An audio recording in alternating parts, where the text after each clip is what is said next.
Hello, everybody. How are y'all doing tonight? It has been a minute since we guys have seen y'all. Welcome to Hellbent Holler Live. It is Monday night, and we are back in the game. So we're going to do audio check with everybody. Can you hear us, as we usually do? Let us know in the chat that you can hear us, and we will get started with tonight. We got a lot of regulars in, which is awesome.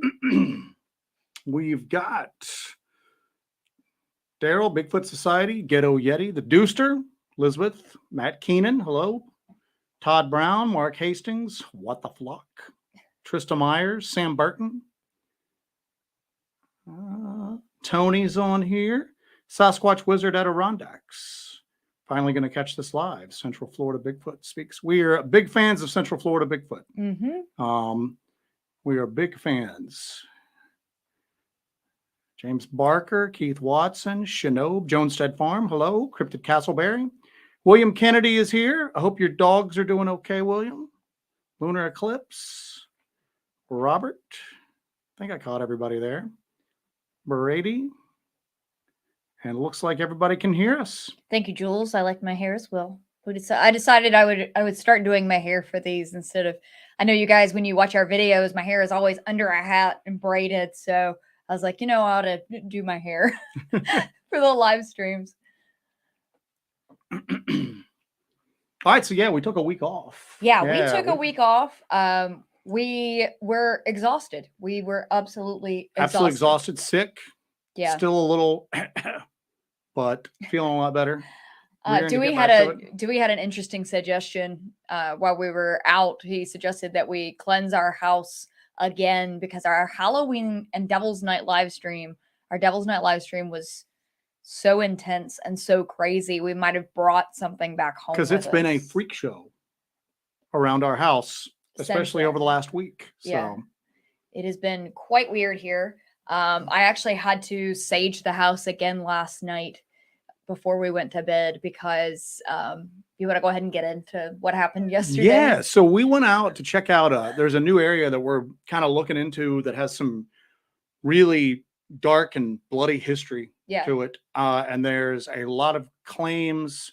I don't want to say a lot of claims of paranormal activity because it doesn't seem like a lot of people go in there. No. But there's claims of some like paranormal and possible cryptid activity going on. So we were scouting it. So we went out there expecting to spend the day there, then probably stay into the night. And it just rained like a fiend the entire time.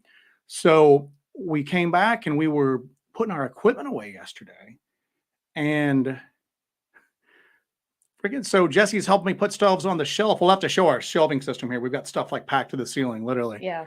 But we've got all those like those cases. We have all those like Pelican cases just full of equipment, and it's like literally stacked to the ceiling. So Jessi's handing me boxes to put up, and one of the boxes is like laying on this desk, and it like moves over like 4 inches. Yeah, and Jessi goes in a jerking motion. Yeah, and we both look at it, and we look at each other, and Jessi goes, "Did you leave that on?" And I'm going, "It's a spectrum analyzer. It doesn't matter whether it's left on or not. It's not going to move. There's no moving parts to it." It jerked as if like a magnet pulled it. Yeah, I thought there was a magnet in something, and then I kind of bumped it, and then it kind of jerked it. We put it back, and we just stood there for a second, like talking about how crazy it was, and then the damn thing did it again, like right in front of both of us.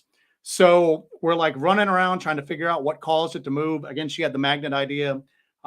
We've got electromagnets in our EM pump, but that's nowhere near it, and that's not turned on. Yeah. We couldn't. It was just bizarre. And then later on that night, I had my phone on the arm of the couch, and I got up and like left, went into the kitchen, and then all of a sudden my phone like flies off 2-3 feet.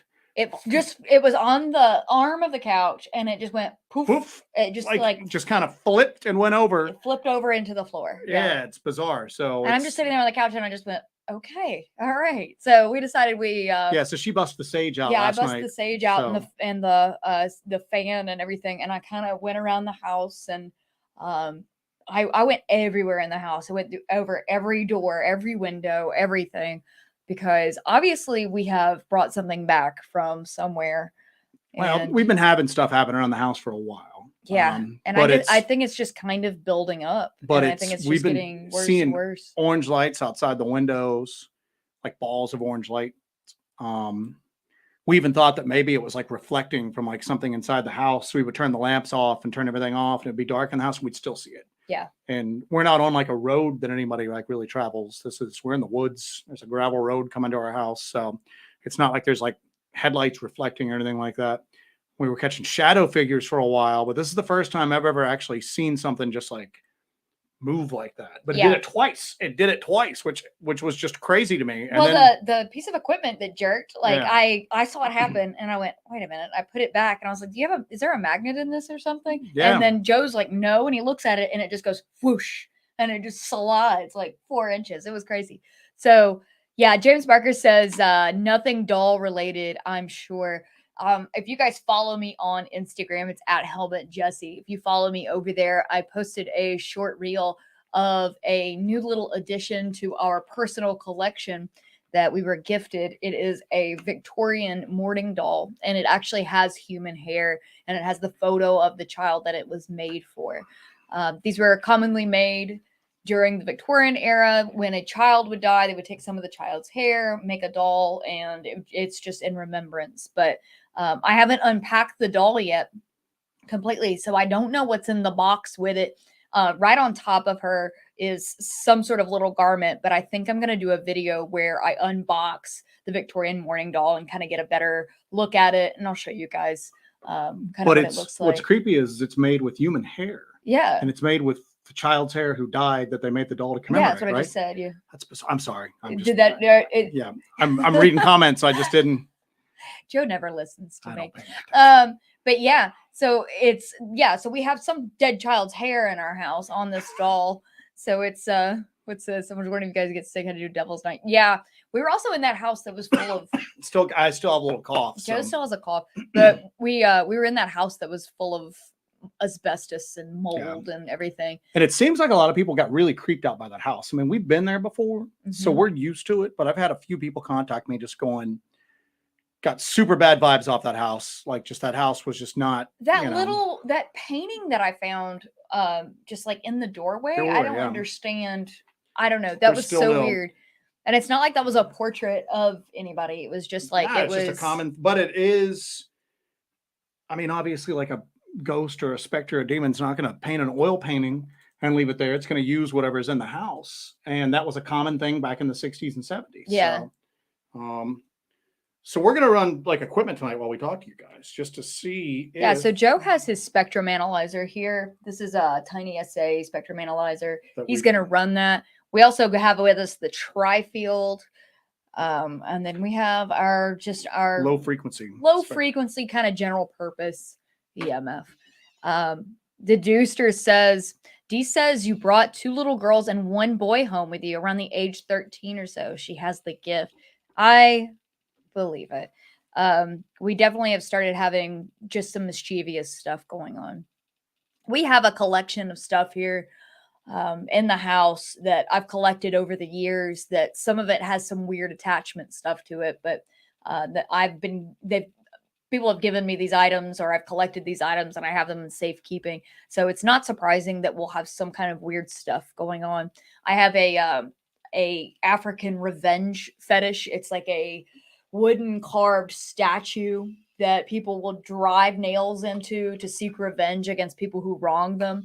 And I've just got a lot of weird stuff in my collection like that. And some of it's got a lot of bad mojo attached to it. But I think that it's important that it's somewhere for safekeeping. So we keep it here and keep an eye on it, I guess. All right, let's start getting into some of these comments. Yeah. What the Flux says, I had a double night terror this week. Yeah, my coworker is actually having some really, really bad issues with a night hag, and her roommate and her are just being terrorized right now by it. And I don't know, I've heard a couple other people lately tell me that they've had some sort of like incidents with night hags lately. He also said his sister's telling me she's having poltergeist activity, and then I was attacked that night. How were you attacked that night? Yeah, what happened? Let us know, man. So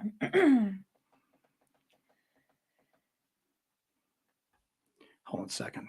William Kennedy, like Friday the 13th TV series. Yeah, I remember that. Objects that did stuff that was kind of like the Warrens, like little haunted museum thing that they had. They were all trying to get the cursed objects back to the shop. So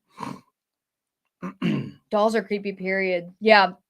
Yeah, I don't have a lot of dolls. I have a couple of dolls. I have one that I had since I was a child, but yeah, that one is very creepy. And her face is like hand painted, her eyes are hand painted. And if you watch that little short that I did, that reel, you can see that one eye is like one way. So no matter where you go in the room, she's looking at you with one eye. It's definitely a weird looking doll. She's very, very old and very, very delicate. When I do that unboxing video, you guys have got to check it out because you guys will see how it is. Kaiju Ninja, hello. Is the doll supposed to be cursed? We don't know. We have no idea. They just found it and gave it to us once they figured out what it was. So it's weird because Jessi's had this like collection of stuff that she's picked up over the years. Just random like weird stuff that has like a pretty shady and dark history, just random stuff. But then as we've been doing this, now people will be like, hey, you need this painting that my grandmother swore was haunted, or we do, which is in our bedroom now. Yeah, we do have a haunted painting in our bedroom. That the person that gave it to us actually said that they could see people moving in the painting. It's a painting, it's a woodland scene. It's an oil painting, and she could see people walking through the woods in it. When it was up on the wall in the living room, the blinds would just bang back and forth. And then there was an oily, thick substance that would run out of the painting. We've had no problems with it at this point. We hung it in our bedroom. We did find that weird oily stuff that we still don't know where it came from. Oh, we did. In the equipment room. So yeah, we found like a weird oily substance like all over all of our cables. All over our cables and our extension cords and the base of this like light and all of that. And Jessi's like, were you in here spraying like, were you like in here like oiling anything or spraying something? And I'm like, no, it's all around our equipment. I don't spray anything in there around the equipment like that. And I even asked, I was like, did you bring the chainsaw in here and run it? Because it has bar oil on it. I'm like, I'm always trying to find like the logical solution. But we couldn't figure out. It was just a bunch of like oily droplets, like, but it wasn't like on the wall or on a painting or anything like that. It's over a bunch of cables and on the floor at the base of a light, but it is about 6 feet away from where that box slid the first time. So, do you think as viewers, we are opening ourselves up to attachments that you may?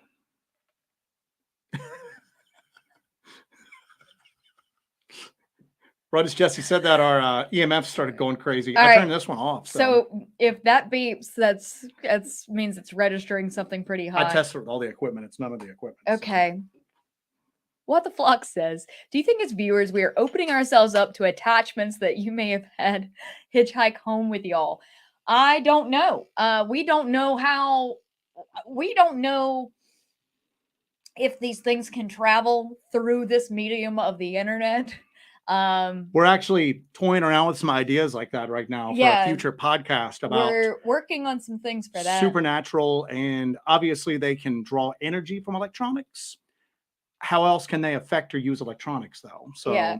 So we're working on that right now because this is all new. This is the first time ever where you have people who do this kind of work who are able to beam right into your living room and talk to you directly live and in person. So I don't know. I have no idea. It's an interesting theory. If you guys seem to have weird stuff happen when you're watching our show, let us know, because we seem to have weird stuff happen while we have our show. Yeah. So that's weird. That spiked up to like a 7 when it made that little James beat. Barker says, did y'all hear your investigation from Wild and Weird Con and Joe Perdue got mentioned on Bigfoot and Beyond today? I did not know that. I'll have to check that out. Did they mention us directly? That'd be cool. Or just the Wild and Weird Con event. Yeah. We ran the night hike for Wild and Weird Con that happened on that Friday night. We set up the area. We went and scouted the area and ran that night hike. I was talking about it on the live stream for like 2 or 3 months beforehand. Yeah, we went through the day before and scouted this old road along this ridge and then cleared out some observation points just so people could test the equipment and have like a really good view of the valley. And one of those observation points we cleared off, They picked up what looks like a Ron was using Ron actually got one of the thermals that we have that is really, really handy. It's the one that I like to use, the AGM Taipan. He got one of those, him and Joe did, and they were using it. They really hadn't had a chance to bust it out, and he busted it out. And I'm telling you, he got a really cool, he had it on red hot, and he got a really cool capture. You guys have got to go over to their page and go check that out. They have it on their website, wildandweirdwv.com. After the show, go check that out on their website. But they got a really, really amazing. Well, we've been hearing whoops and stuff like that earlier too. Well, that's why we chose that area. We were there during the day because we got up there 2 days early so that we could scout out a location to do the night hiking. And we had heard weird pops and clicks and like whoop sounds. And then it sounded like something was in the woods. But this is during the day we were hearing this stuff, which is really, really interesting. Yeah, and then we went out the night before and it sounded like something was huge rustling through the woods. Well, we figured it was deer or something like that. Yeah. But then I left the group and ran back to our vehicle just because we've got equipment set up in stages. So as we get done with the stage, I'm taking the equipment back. There's nobody out there, but I still want to leave like $5,000 worth of equipment at some station unattended. So I ran back and dropped off some stuff to the vehicle. Then as I was coming back, I heard stuff up the ridge beside me, kind of pacing me. And again, like I think I said this before, but I thought it was somebody from the group had gotten like a wild hair up in them and had climbed that ridge. And my first thought was somebody's going to get killed on this thing that we're hosting. And that's what we're going to be known as the people who got somebody killed on like a Bigfoot night hike. And we got back and everybody was there. That makes Hellbent Holler the most dangerous team in You might die. Yeah, you might die on an expedition. You know, you never know. You never know what's going to happen. Cryptid response. Oh, sorry, I lost it. Right. There you go. Cryptid response. What's up, buddy? How are you? Did you guys all agree on Hellbenders? That's what I want to know. I saw Hellbent Hollerites. I don't know if you guys agreed on Hellbenders or not. Wolfman. Thought you guys were coming to Florida this fall to go squatching. We don't know. Our schedule is like just completely just crazy right now. We'd like to get down there. I'd like to get down there with and check out some of those swamps that Central Florida Bigfoot's in and works in. But as it is right now, we're probably going to the LBL in the near future. We've got this new area that we're checking out. We want to get down into Skateboard Swamp as well because we're still getting reports of just, I wouldn't say like lizard man at Skateboard Swamp, but people are seeing something at Skateboard Swamp. So Ma In says you carry holy water. Yes, we carry holy water and black salt. We carry a lot of spiritual protection with us, and we make sure that we go through and cleanse the house. We use sage. We also use holy water around the house. And when we get our new house, we have a few plans on kind of sealing and safeguarding that place from whatever may happen, because the more we do this, it seems like the crazier it gets. And it's not like terrible. I mean, it's like if the worst thing that happens to us is like a few lights and some like, boxes move every once in a while, but it is hard to relax sometimes, especially when you're in the house by yourself. We work opposite schedules of the week. So you'll be in there constantly like checking the house because you catch something out of the corner of your eye. So it would be nice to have, it's interesting and it's almost like an experiment that's going on here, but I got a feeling. Last night we kind of got weirded out, like, because we've been letting it go. We've been letting it roll for a while. We've been kind of letting it go for a while, and we're like, okay, it's all right. It's just this little thing. It's just a little shadow figure. It's just, an orange light out the window. It's okay. It's okay. When we started having stuff move last night, like that was a bit odd. Absolutely move, and one right after the other. There was maybe an hour between time, between that moving and then your phone flying off the couch. Yeah. What's funny is we were watching Paranormal State too. We were watching old episodes of Paranormal State, but only an hour between those two instances. And that first one, it happened, and then it happened again. It was repeatable. Yeah, we figured we'd probably better sage the place before one of us starts like levitating or the doors start slamming or something like that. Tales to the Dark Side. It's time for an LBL visit since the leaves are gone. Yeah, we're trying to figure it out. One of the things we have to look for is, as Dewey pointed out to us, it is still hunting season down there. I've got to see. We've never been down there during hunting season, so I've got to see if like it's everywhere is open to hunting. We know there's poaching down there in the areas. When we were down there in the late winter, early spring, we didn't run into them, but we saw people on the trace at night that we knew were out poaching. Yeah. So we gotta watch out that we don't get like shot while we're down there. But yeah, we are definitely ready to. On this upcoming investigation, there's a lot of land that's around where we're going that people hunt in. So we're definitely going to have to wear our blaze orange during some of that investigation because they have a late hunting season. So apparently they just mentioned the event, not y'all specifically. It's the story of our lives, man. I mean, a lot of the when we go to some of these like events and all of that, a lot of the tried and true Bigfoot people are not too terribly into us. You know what I'm saying? I don't know what it is. Those weirdos, man. We're so charming. So Barton Nunley, what's up, buddy? Barton and Letitia are in the house. Hello, Barton and Letitia. What the flock? Thank you for the $10. I appreciate what y'all are doing. Thank you. What the flock? What the flock? Every time I mention you, this goes off. Did you see that? Twice, so yeah. Everything's going off. I keep talking. Okay. What the flock? Okay. What the flock says, I appreciate what y'all are doing. Thank you for your hard work bringing us interesting investigations to our homes. I would rather be out there with y'all though. Yeah, eventually we'd like to maybe, we're thinking about in the future, maybe doing some investigations when we do like different investigations like out and about that maybe we'll contact some people that are viewers and get them to meet up with us for a day if we do extended investigations. I think that maybe throwing in maybe one more person as kind of like a wild card, I think that would be kind of interesting if we would bring like a viewer on and to come meet us and do an investigation with us. And that'd be kind of like our wild card element. So I think that would be really cool.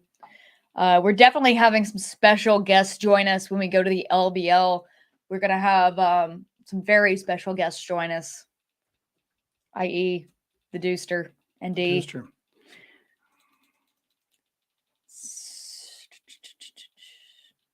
All right, I'm going through here. James Barker. Sasquatch, you look into Anthony Patches. Yeah, I'm familiar with Anthony Patches. He talks about like sentient quantum what is it? It's like sentient quantum biology. Like there's biology that only exists within, on a quantum level, and that it's sentient and that it's able to affect the world around us. Yeah, I'm not too deeply read into him, but I am familiar with him. So that's a really good heads up, though. We definitely need to check him out, look a little bit deeper into him before we go onto the next show that we're gonna do. So. Ryan Simmons says, had a lot of poltergeist stuff happen in my last house. Found out later that I was the first person to live there since the owner was killed in the house. Yeah, thanks for telling me. Yeah, we're looking for a house to buy, and I'm gonna do a lot of property research on it before we get in there. That way, I know what I'm getting into, because you never know. Oh, sorry, there was a violent murder here. Yeah, it's one thing and a couple of you guys are like, we love Paranormal State. We love Paranormal State too. I've noticed that like all these people are like, well, we bought this house and all this stuff happened. Oh, it turns out there was a grisly murder here, So, but somebody's got to live in the house after the grisly murder.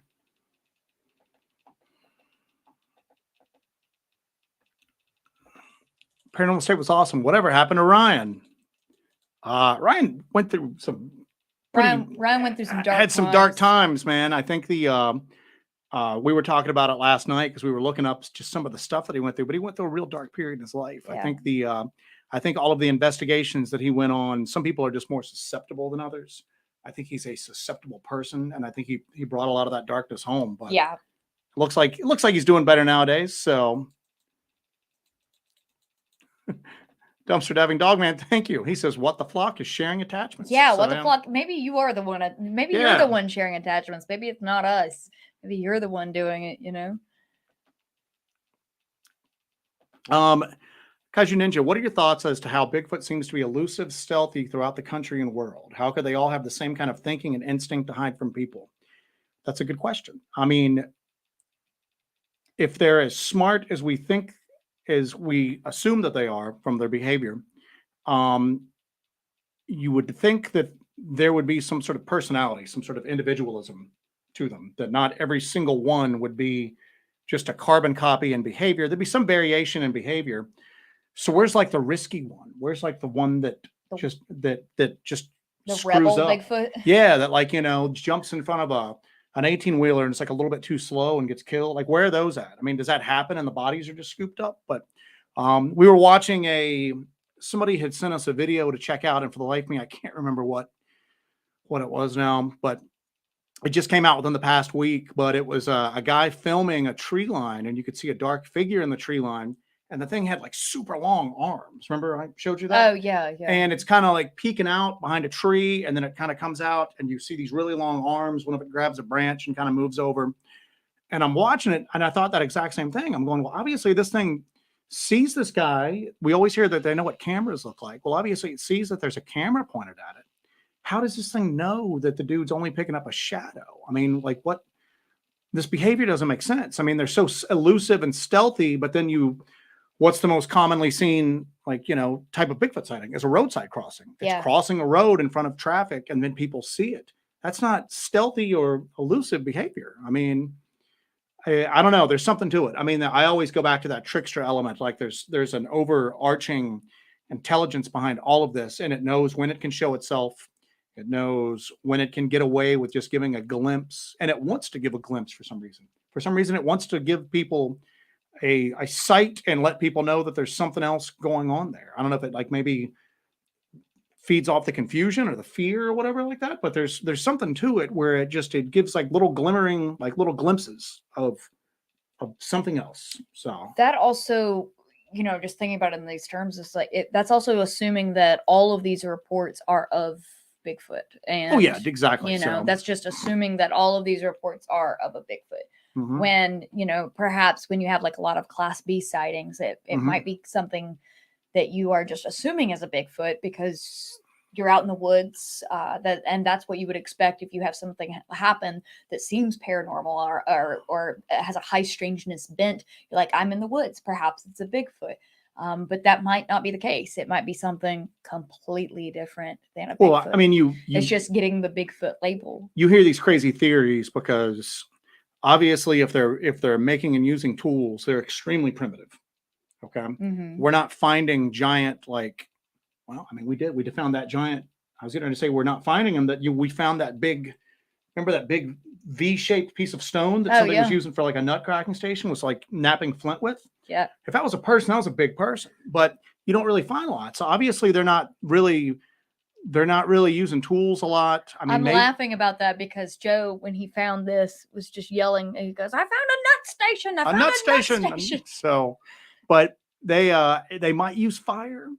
But I mean, again, for something that's so intelligent, there's just like none of them ever really make a mistake.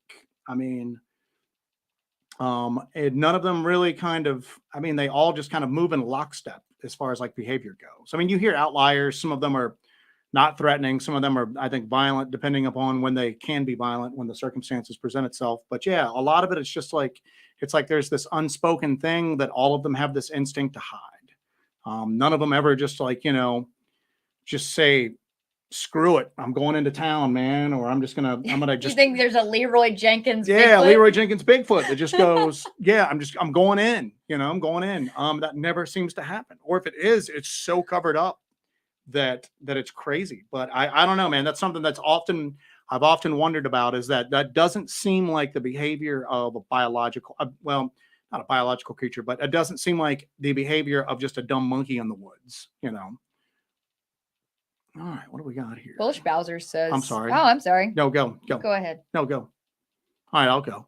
James Barker said, isn't that something you told your realtor? That's what you're looking for in a home, 2-bed, 3-bed, 2-bath, multiple murders. In New Orleans, you will see, especially in the French Quarter, you will see realtor signs rather, that say haunted. Or not haunted. They have to I don't know if they have to disclose it. Maybe it's not haunted and they just do that to kind of play off the creepy New Orleans vibe. But you see that all the time. You see that on the French Quarter where apartments are listed for rent, or townhomes are listed for sale, and they will list that they are haunted. So yeah, yep. I'd really like to find like an old church or something that we could buy and kind of convert.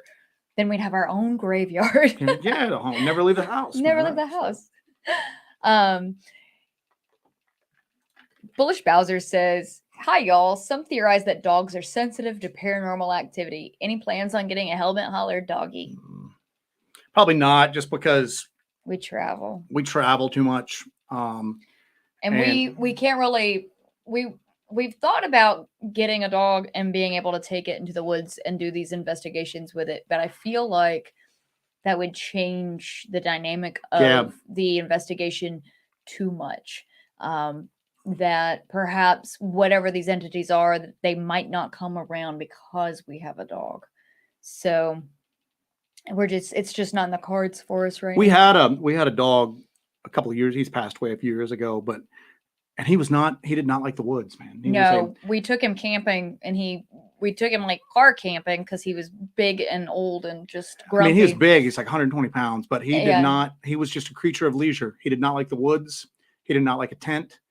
He would make his displeasure known to you. Yeah. He would huff and puff a lot. So one morning we were eating breakfast at the picnic table, and he was still in bed in the tent. We just left the door open. He was like in bed, and I hear a noise, and I turn around, and he's standing there. Blanket still wrapped around him. He still has a blanket on his shoulders, and he looks up at us and just eats some food, and then looks at us, and then just goes back in the tent and gives goes back to bed. A sigh, and then goes back. We're still in the woods, so there's no couches out here.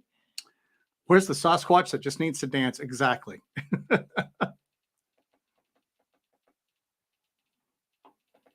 Man, your work's important to finding these answers. I don't know what sort of answers we're finding. That's the thing, though, man. I appreciate that. Thank you. But yeah, thank you. We're just more and more. I don't know. Like I said, we're going to just keep compiling data, keep looking for patterns. It does feel like that the overall phenomenon is kind of pulling us into like a different direction now. Yeah. We had actually had a conversation about whether we needed to spend more time kind of looking into kind of the more like ethereal, the more like supernatural type stuff, maybe like not as opposed to like physical like entities.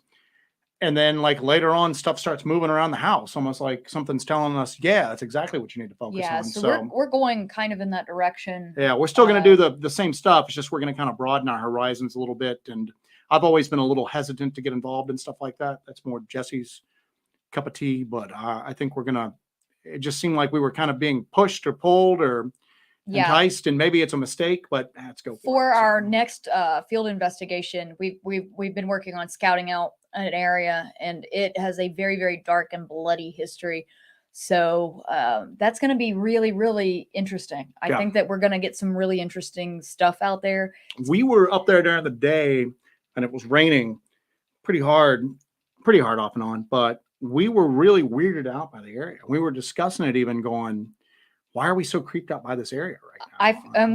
We film when we do our scouting stuff too, because we have to scout it and film it and everything. But you know, I'm going to probably include this in the final cut, that I'm walking around and I'm just like, something is just off here. Yeah, it was, and we kept talking about it. I mean, it's the topography of it's different from the spot in North Georgia that we go to, but we go to a bunch of different spots. Yeah. I mean, actually, and it was weird because that exact spot reminded me a lot about some of the less hilly areas in the Smoky Mountains that we've gone to up around Tennessee and all that. But so it wasn't that we were in like a completely alien environment as far as like just the features of the land go, but it was it was weird, man. It was just really weird. I mean, and we go to like weird little historical sites whenever the opportunity presents itself, and this place is not, I guess it's about as remote as North Georgia or something like that. It's pretty remote. It's very remote. But there's a death bridge to access the area. Yeah, it's pretty.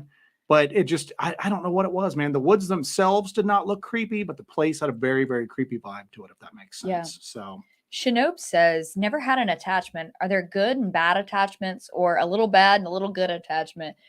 I don't know.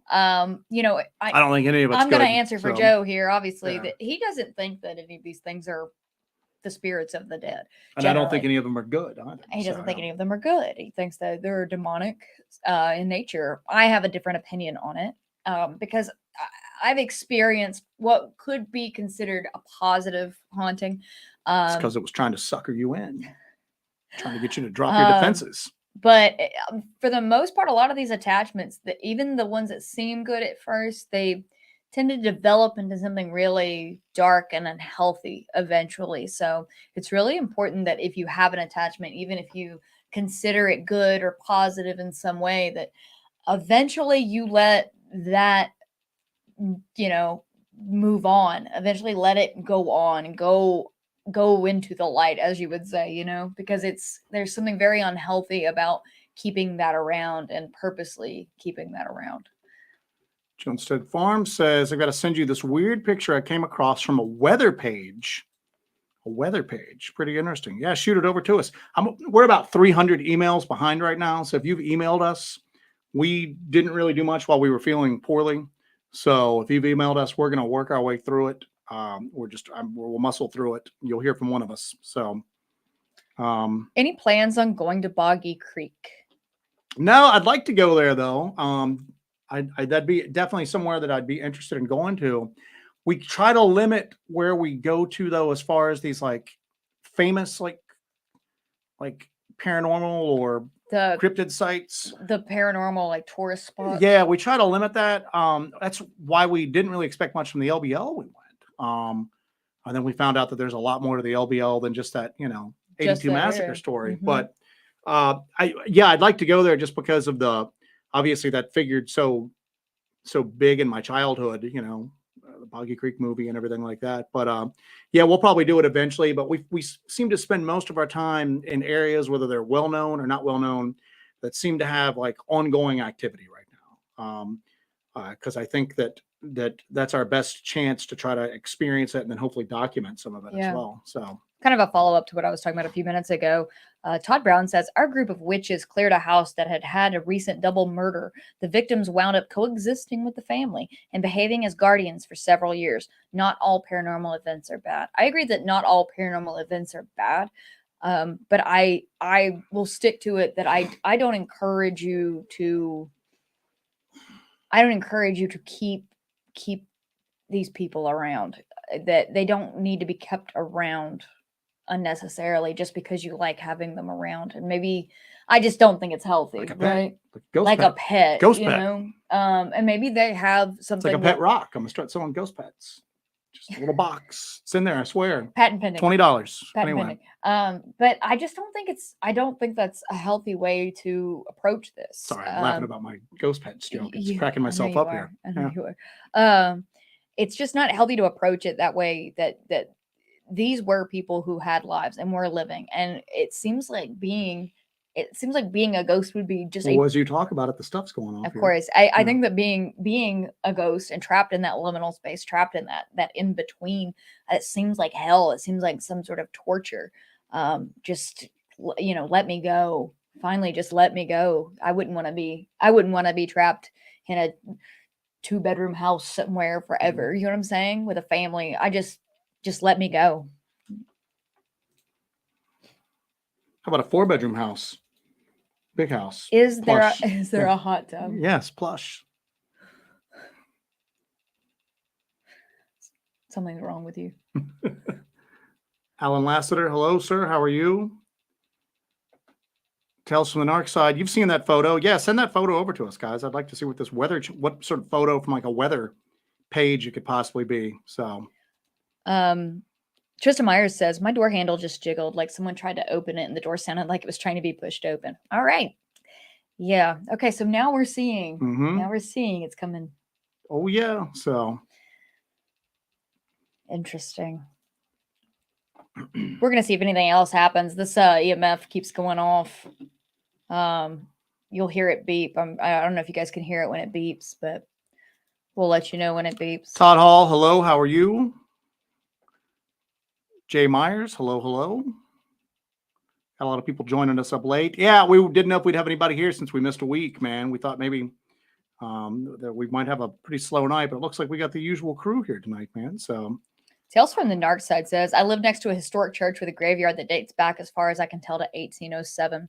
When I lived in New Orleans, I worked for a company that our main location was actually nestled amongst the graveyards at the end of Canal Street, at the end of the Canal Street streetcar line. And I was a manager over there. So I had an office in the back. I was shipping and receiving. And my office actually went out into a Oddfellows Cemetery from the 1830s. So I spent a lot of time hanging out in a pretty much a private Oddfellows Cemetery from the 1830s. And that's what initially sparked my interest in the Oddfellows and in secret societies. I started collecting Oddfellows memorabilia and antiques and artifacts after that. But yeah, it's always interesting to be just constantly in these cemeteries and constantly around stuff. And I would see, like, it looked like people were walking through the cemetery, but like I said, our cemetery was shut down, so there's nobody back there. But it's definitely a creepy place. Sasquatch Wizard Adirondacks. Maybe Sasquatch all generally know to stay away from humans, like we humans generally know not to enter into fire. Yeah, I agree with you. They're obviously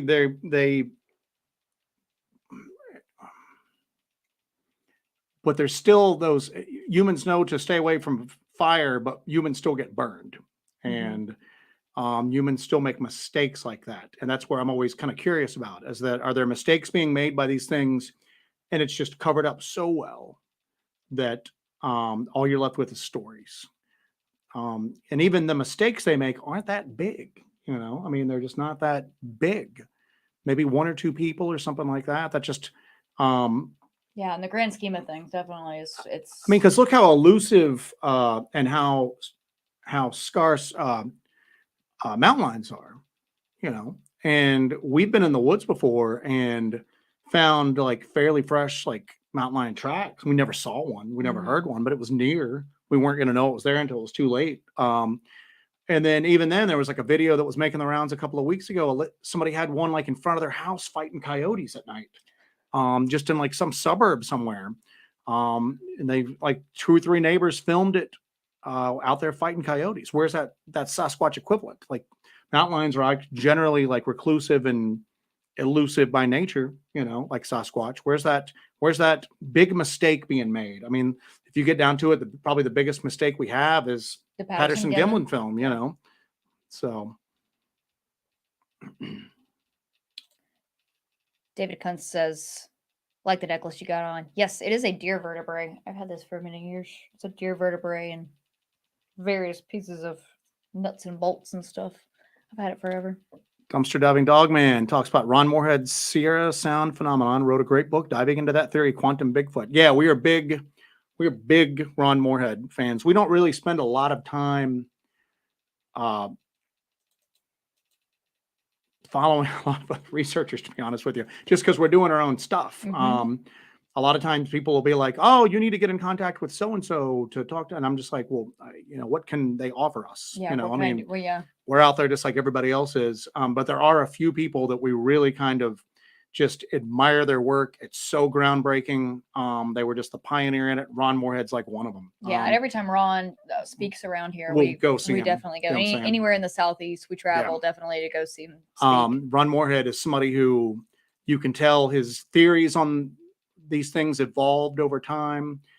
He's educated himself. He just hasn't stuck into that same old, oh, there's Bigfoot in these hills. I'm going to bang on this tree with this stick and howl. I mean, he went off and had a journey of just trying to discover what these things were and like using the available science to kind of figure things out as best he could. And yeah, we were real proposing theories that are completely different from everything else. That, yeah, I mean, not doing the same kind of thinking thing, outside of the box, that the Bigfoot box. And I don't agree with everything he says, but I can't disprove it. You know what I'm saying? Just because I don't think it seems right, I still can admire the fact that he was, he took a brand new like view of it and didn't just kind of follow in like with everybody else. So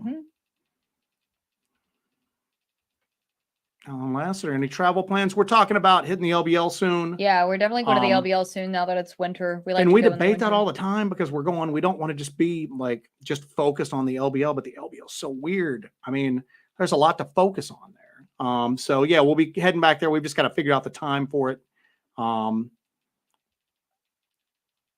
Shinob says, Bigfoots, do you think they can move spiritually? They can disappear in there? I guess in the air. We've discussed before that there's a possibility that these are creatures that are possibly able to go through portals and able to come in and out of dimensions, come in and out. Ron Moorhead, that we were just discussing, thinks that they can change their composition. By changing their vibrational they can change the composition of their bodies, matter yeah. and go into energy and like go into trees and go in. It's some wild stuff. You ought to read The Quantum Bigfoot by Ron Moorhead. I think that a lot of times we get trapped into that whole, it's this or that. It's either physical or it's spiritual. Mm-hmm. Maybe it's something that's just so different from us. We have a hard time comprehending exactly what it is, but it doesn't seem like it's here all the time. It seems like it's somewhere else, and then it's here for a minute, a night, a few hours, a couple days, and then it goes somewhere else again. And I've had people tell me, "Oh, they're underground." It may be. You know what I'm saying? And like Maybe. you've mentioned before, it's Yeah. a purposeful drifting into our realm. Let's just call it our realm, our world. It's a purposeful drifting because you've mentioned before, you don't have a Dogman or a Bigfoot just showing up in Times Square. Seems like these are events that are happening in very remote. Well, look areas. at when David Paulides was went off as I mentioned David Paulides. Hopefully they can hear that. So the triggers for whatever this is What the Flock and David Paulides. David Paulides. So maybe What the Flock is David What Paulides. the Flock is David Paulides. So when he was talking about the cases, the missing 411 cases that seem to kind of lend themselves towards maybe like an interdimensional predator almost. Somebody, either something coming from somewhere else or somebody kind of crossing over to somewhere else and being predated upon. It seems like it's intelligently controlled. You hear about those points of separation. Somebody takes their eyes off of them just for like a minute. They look back and that person's gone. They're never found again. It seems like it's intelligently controlled if that's what's going on. Look at UFO cases. I mean, John Keel would talk about how UFO cases would mostly happen during the times of night and then in locations where there'd be the fewest possible people to see it. He said it was almost like it knew when it could show itself to somebody, but not a lot of people at that point. And maybe even who it chose it. Exactly. Yeah, definitely. Show itself to. Chester Myers, now my door just opened. All right, you're definitely having some issues here. Todd Hall, what is your email? We got our email down at the bottom. Yeah, I just put that gmail.com. Like I said, I'm a ton behind on my end. I know you're a ton behind on your end. Yeah. So send it to us. You'll hear from one of us. We've just got to work our way through all of it. So it's a 2-man job. So, well, it's a 2-man crew with a 9-man job. Bullish Bowser says, ever plan on designing a Hellbent Holler investigation, sightings, experiences, etc. map? I would buy one for my fridge for sure. That's a cool idea. I like that idea. Yeah. We will put that in the old noggin for later. That's actually a pretty good idea. We are working on, we do build maps. We do build maps based on cases. We're working on a big case right now that we're not ready to quite go into yet. That Joe has been really constructing a beautiful map on. Beautiful map. These are the best maps. But yeah, he's constructing this map on it, and it's really cool to just kind of see if there's a pattern to some of the activity and where these things are happening. If you want a really cool map and want to check out a really cool map that has hauntings, sightings, legends, lore, all kinds of stuff like that, make sure you check out Map in Black. He's actually a cartographer. Like a real cartographer. He makes maps for a living. That was the first thing I asked him when I met him. Are you a real cartographer? Yes. And he is a real cartographer. But it's called the Map in Black, and it is so comprehensive. It's amazing. He's got one of Ohio. I think he might have one of Kentucky. Or West Virginia, but he's got a United States map. That's the Map in Black. It's huge, and it's got just the key of everything. He's got like Dogman sightings. He's got all kinds of stuff on there. It's absolutely full. So that's really cool if you like to take road trips and trying to travel around, to get a copy of that and check that out. But that's the Map in Black. But he's an awesome dude, and he does really cool work. It's an interesting project that he's got going. Dumpster Diving Dogman says, have you guys investigated Civil War battlefields? Triple D. Actually, the place that we were scouting out has some Revolutionary War history, some pretty bloody Revolutionary. That was one of the things about South Carolina is that this area, I mean, like the Revolutionary War was like turned up to 11. It was like very vicious. There was a lot of, it wasn't as civilized as some dudes lining up on a field shooting at each other. I mean, there was a lot of guerrilla warfare in this area, a lot of interfamily, different sides of the family on different sides of the conflict, and it was just brutal. Yeah. So now we've got some Revolutionary War areas that we're going to be looking into real soon. So BT says, "Nice haircut, Joe. Did you just get it cut? Cut it tonight, thank you." So I live with my hairdresser. So yeah, I cut it an hour ago. Yeah, gotta have him looking fresh. He can't be in a hat all the time. Barry Browning, do you ever check out Indian mounds in your investigations? We used to not really pay attention to Indian mounds. Mm-hmm. And then we started realizing that there were Indian mounds around a lot of the areas where we were finding activity at. Specifically Dogman activity. Yeah, and that's a common occurring thing that you hear about. Cemeteries, old mines, iron bridges, and then Native American mounds. Yeah. So anytime that I get a report or I'm looking into a specific case, I always look to see if there's any sort of native earthworks or mounds in the area, and the proximity of it to the sighting. I don't know what it is. It just why like iron bridges? I mean, iron bridges. All right. None of the equipment is setting this off. No, I know. I tested all of this earlier. Nothing is being set off. These are just some random weird spikes, low frequency, because it's not picking it up on the tri-field. It's only picking up the tri-field's like kicking a little bit, but not massive crazy spikes like this is. So I wish I could set this somehow but it's going to fall over. Oh, will it? Yeah, it's not weighted at the base. Oh. So, but anyway, there's certain things that seem to be not as like symbolic as like a cemetery, that makes sense. Even an Indian mound to a certain degree makes sense, but an old iron bridge, why is that? I mean, it's a liminal area. You could talk about the properties of it, iron, and it's, the properties that seem to attract the supernatural or repel the supernatural. It was that, what was that? It was a school. It was Rosemary Kennedy was held there after her lobotomy. Oh, you're talking about the Gadara guy. Yeah, the Gadara. Yeah. So there was a night watchman that was there, and he was the night watchman out there and about, and he saw a dog man digging into an Indian mound that is on the property of this Catholic school, home for the infirm kind of thing. They have a big property up there. And was that Wisconsin? I don't know. That's a famous story, but it looked at him and said Gadara. And it was digging in the ground. It was digging in a mound, yes. The security guard saw it. And then Linda Godfrey found out that Gadara had biblical connotations. It was, somebody out here will be able to tell me, it was either a spot where Jesus dealt with somebody who was possessed, or it was the name of the demon that was possessing the guy. But it had very demonic, like dark, biblical connotations. Where's Kevin at? Our Bible scholar. Yeah, Kevin's on here. He'll know. So, Alan Lassiter says, "Have y'all been to Poinsett Bridge yet?" Yes, we've been to Poinsett Bridge. We have. Sorry, that was me. That was him. That was me. Yeah, we've been to Poinsett Bridge. It's a beautiful old bridge.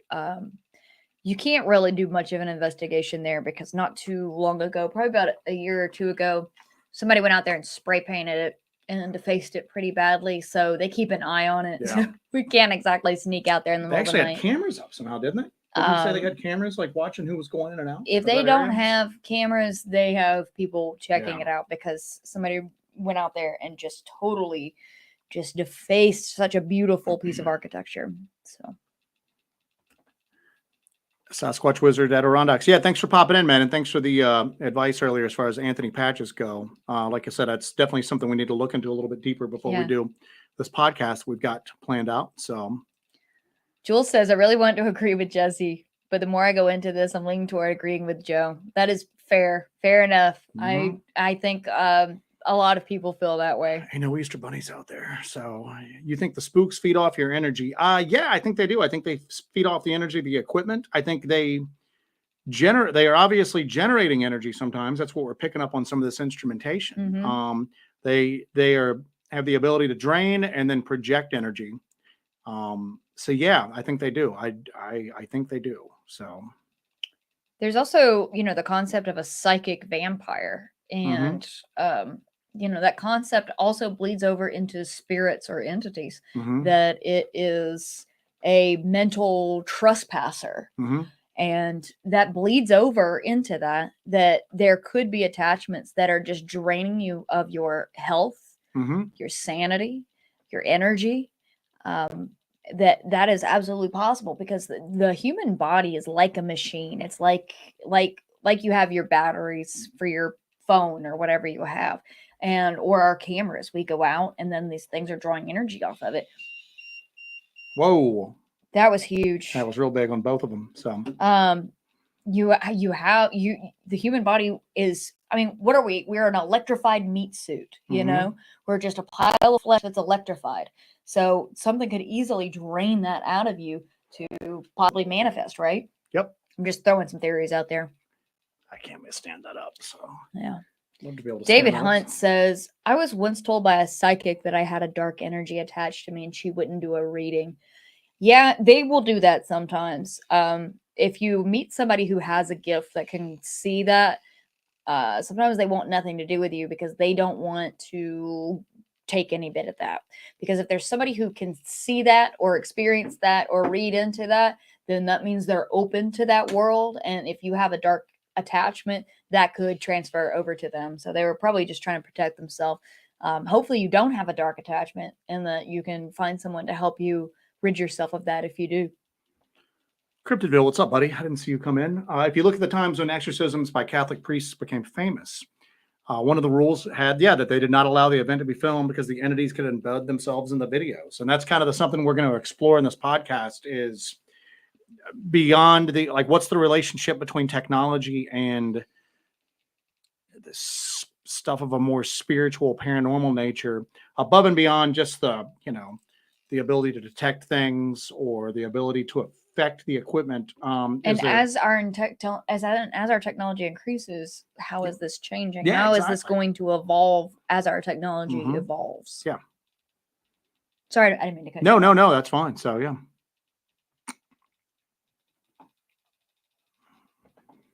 I'm just putting this up because you two are the storm. I just like that. The storm, The man. storm. Yeah, we're bringing the thunder. I love that. Yeah, it's pretty cool. So. I love that. Thank you, Anita. That's awesome. That goes on the wall there. Yeah. LBL, I'm sure, is full of spirits from the battle, from the Civil War days. And there's just so many cemeteries there. We think that one area near the abandoned tent that we found, where Jessi saw that thing appear for a minute, we were standing in what looked like a cemetery that's not on any of the maps. I mean, they looked like old weathered tombstones. You know what I'm saying? It was old. And in the olden days, before they did gravestones, they just used a large stone as a marker, but they were arranged in such a way that you could tell that it was purposeful. It was designed that way. There was intent behind the way these stones were, and they were large enough stones and they were spaced in such a way that, to me, it looked like a burial site. Yeah. So there's a lot.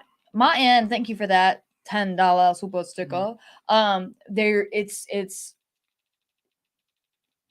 There's just so much going on in the LBL. And we mentioned this in the first time we went to the LBL in the summer, and we did that first set of videos, that somebody in the gift shop that worked there mentioned to us that the bitterness has soaked into the land. Yeah, she didn't even know we did. She saw I had a Hellbent Holler hat on, and she asked what that was. And our usual line is, "Oh, we have a YouTube channel where we do hiking videos and stuff like that."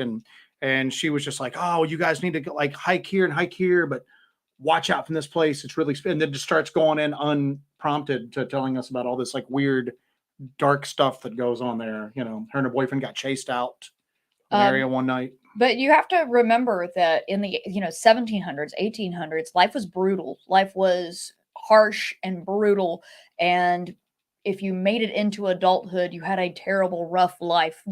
Most people died before in infancy, but if you made it into adulthood, if you were of a lower class, you toiled. It was hard. Every day was a fight for survival. It's not like today. Today's a fight for survival. What are you talking about? But the LBL is that land, you know, going back to the 60s, you have all of those people were kicked off their land. Prior to that, you had slavery taking place on the land. Slave revolts. Slave revolts, bloody slave revolts. You had people working long hours at the furnaces under horrid conditions. There were a lot of like gruesome deaths at the furnaces because they had the old iron furnaces. There's where the iron industry of Kentucky was. But you have so much stuff that goes on. There's so many just horrible ways that people died there. There's no question that there's going to be some lingering stuff there. Some bird said his door handle giggle. I'm assuming it's being jiggled. My dog Ace started growling. We went out and he stared into the front pasture. He didn't want to come in. Creepy. Wouldn't it be awesome if like everybody on this chat right now all started just having some like crazy, not too crazy, not like Poltergeist, the movie type stuff, but are we causing our viewers to get haunted? No, man. So Jonestead Farm sent you the image on Messenger. Oh, so. Perfect. I will check that out. Jonestead Farm. I forgot to send you that t-shirt. I am a failure. I'll get in the morning and send that out to you because I know CryptidCon is... Wait, is CryptidCon this weekend? Is CryptidCon this weekend? I don't know. I'll try to get that t-shirt to you tomorrow morning. I totally forgot to do that. Overnight it or something. Yeah, I'll overnight it. I can do that. I'll get out there in the morning and get it to you. It shouldn't take you that long. Free Press, the weirdest part about the LBL is the no firearms rule. Assets, I think I got what you're saying there. Yeah, that's one of the things we've talked about before is that it's almost like they don't want you armed there for a reason other than when you go hunting, you can have an applicable caliber and you have to be in the area. But just running around normally, you're not armed. You can't be armed. It's almost like they would rather lose a few people out there than have somebody gun down one of these things and pull it in to the local TV stations. Well, you know, when you have with Martin Grove's story, after he had his incident and he went to the ranger station and there was media there, they whisked him away from the media immediately. They did, yeah. And then threatened him down. And threatened him. Yes. So imagine if somebody shot one of these things and then dragged it out of there, you know. Kaiju Ninja's got a good thing. Kaiju Ninja goes, I do wonder why Ron hasn't captured more audio since the 70s. And I often wonder why nobody else has caught similar audio. I've seen a couple of people, well, one comes to mind, that claimed that he had caught something similar to it, but turns out he had pretty much faked it. But they had a pretty good mic setup. They had a pretty good mic setup for like the 70s, man. You know, I mean, there's digital audio recorders and everything like that are a lot more common now. And the other thing too is that he didn't see a Sasquatch making these noises from what I can tell. I've never heard him say that he saw that this was a Sasquatch. Obviously they found big footprints up there and they saw like figures in the, you know, glimpses of big black figures and all that, but he wasn't watching a Sasquatch make these noises while he recorded them. So I've always wondered, was that Sasquatch that he recorded? I mean, it sounds like what you would expect a Sasquatch to sound like, but yeah, why has that never been replicated? I mean, we heard what sounded almost like what they call samurai chatter, but it was like higher pitched. And that's actually why we built the parabolic setup, because we couldn't get it with our camera mics. But it was really faint. It was really faint. Obviously, what Ron Moore picked up was not faint. Now, we picked up that audio of those growls a couple of weeks ago and that weird clicking, but that was not as long and drawn out and dramatic as the Sierra sounds. It was weird. It's not any naturally occurring animal in there. It's not a hog. A hog's not going to pick up our recorder, lift it up in the air and set it back down and then start making clicking noises. It's not a bear popping its jaw. It's not a deer. I don't know what it is, but we were able to pick that with just a little $50 digital recorder that we had with us. Why has nobody else ever picked up the Sierra sounds? That's something I constantly wonder about, is that, you know, that it seems like that would be something that people there'd be multiple instances of it. Maybe not a ton, but there'd be like a few. And like I said, I've never heard anything else quite like that. So, and I often wonder, why is that? So Just reading through all these comments here. Yeah. Make sure you guys hit that like button. I forgot to plug that one right there. Yeah, plug that away. Yeah, hit that like button. Can you tell we took a week off? Yeah. We're just like, oh yeah, we have all this YouTube stuff we have to do. Make sure you guys hit that like button. Make sure you're subscribed. We what was it? I guess we got too spicy on our Halloween. Yeah, show. I said something. I mentioned something that I should not have mentioned, and YouTube came down on us like a hammer. Yes. They gave us a strike, and they demonetized that video. Yes. And so we Joe lost, is not going to mention that ever again, and we lost something like 150 subscribers. So make sure that you are still subscribed to our channel because they hit us hard with hit it. So us. we might even take that video down. If you see that video drop, it's probably us deleting it. Just because they came down on us like a hammer, man. We tripped the AI on YouTube. It. Kaiju Ninja, do you think while we haven't found a Bigfoot or Dogman body is because of nature or body bearing? Do they eat their dead? I don't know. I mean, there's like stuff out there. Joe from Michigan shot one, and it was obviously collected by the government. I think when we've mentioned this before, I think there's different entities that we all put under the umbrella of Dogman. And I think some of them are more physical than others. But again, that's the same thing with like Bigfoot. It seems like we'd find that one that if they bury their dead, there's not ever one that just is antisocial and just leaves the group and goes out, or maybe thinks he's in good health and then has some hidden ailment and then dies and they can't get his body and somebody finds it. Where's the body? It's like,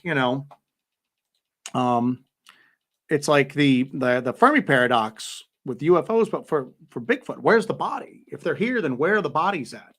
Where is and I mean, obviously you hear stuff about like, the Smithsonian coming in and taking giant skeletons, but it's almost like implied that those giant skeletons are not like what we consider Sasquatch. So I don't know.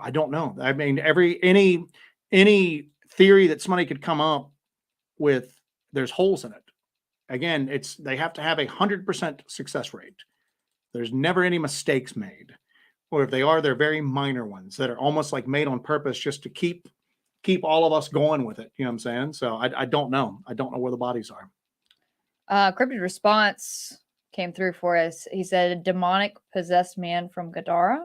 Yes. Okay. Jesus commanded a legion of demons to flee into a herd of swine. I couldn't remember if that was the demon's name or the name of the spot. So Gadara.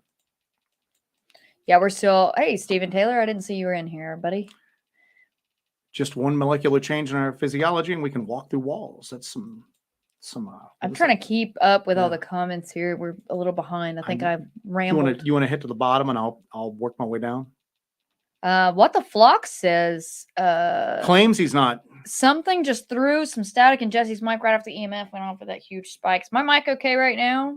I know. I'm going to go to the bottom if you want to start you go at to the the top. bottom, and I'll work down. So I want to make sure my mic is working. Sorry, guys. We're like way behind, and this thing keeps clicking at me. All right. Huh. Yeah, it's fine. All right. Okay. Cool. All right. Kaiju Ninja, the Bigfoot video with the long arms is the Silver Point, Tennessee video.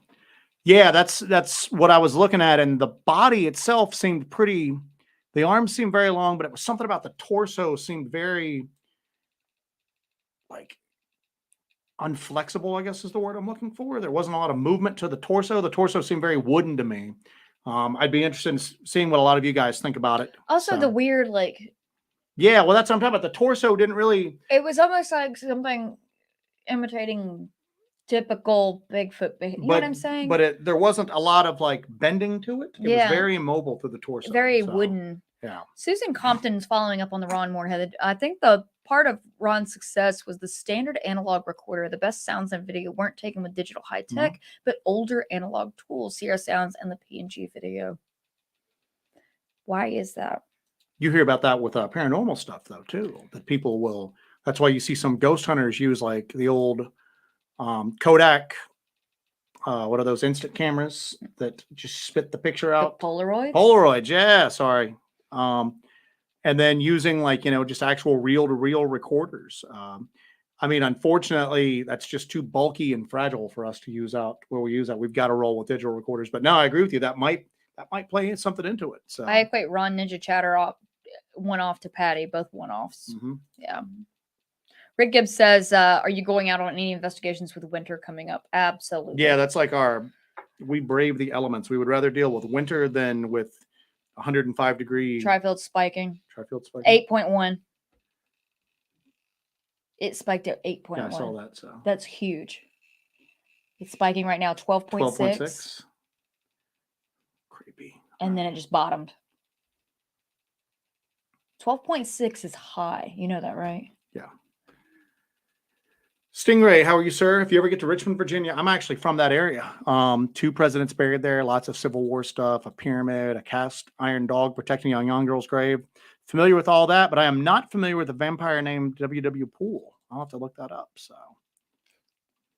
BT says, "What do you think of the photos that Todd Standing took? I love the white one. The face has such emotion. It kind of speaks to me." I have very unpopular opinions on Todd Standing with the majority of people. I think that some of them are fake, but nobody has ever proven to me definitively that they are fake. And the little morphing his face, morphing into one of the Bigfoots is just clumsy Photoshop. That's just, it doesn't really do anything for me. Or the one where they have Photoshopped the branch out of the front of the face of the one, and then it's pixelated, and then the people show that pixelated photo as, well, this is how fake it is. Somebody else removed that branch and pixelated it. That's not Todd Standing. Somebody's lying on the internet. Somebody told lies on the internet. But my gut response is I don't believe all of the stuff that he has put up.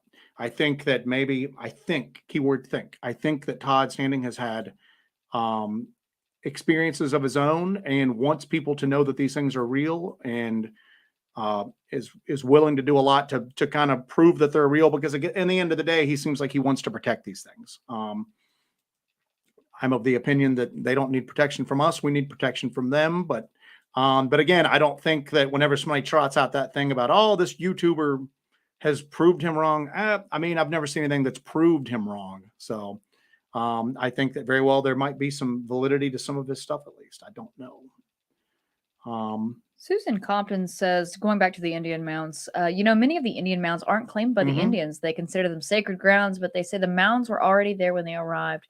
So they used, but didn't make the mounds. Yeah, they said they were there from a previous population that was like there before. A lot of the Native Americans, before those tribes moved in, that there was somebody else there that had made a lot of those mounds. Well, that goes into, that whole theory with the giants inhabiting the land and that they created these mounds. Yeah.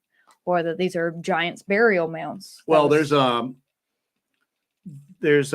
Fort Mountain near where we're at, where there's like old stoneworks there that the Native Americans in that area, the Cherokee, talked about. The Moon-eyed people came out of the ground and built these forts. They tried to make little encampments on the surface, and the Cherokee and some of the other tribes like all banded together to fight them, to drive them out. But you're seeing these like stoneworks that are extremely old. It doesn't look like anything else any of the other Native American tribes in this region did. Seems to predate them in a lot of cases. And they said it was made by these people that came out of the ground, the Moon-eyed people. Small, very pale, large eyes. And they tried to build basically just forts in order to make little, encampments up there. The Cherokee referred to the Moon-eyed people as wretched and that they must drive them out. Yeah, so they wanted to just literally kill every single one of them. So. The Deucer has an idea to douse around the Vampire Hotel for a grave. Rumor has it that Farrell and his vampire clan, and for those of you who are not familiar with that, to look up the vampire clan of LBL, killed a young girl in a ritual and buried her close by. I would not be surprised about that. Yeah, that would be deep, really cool to...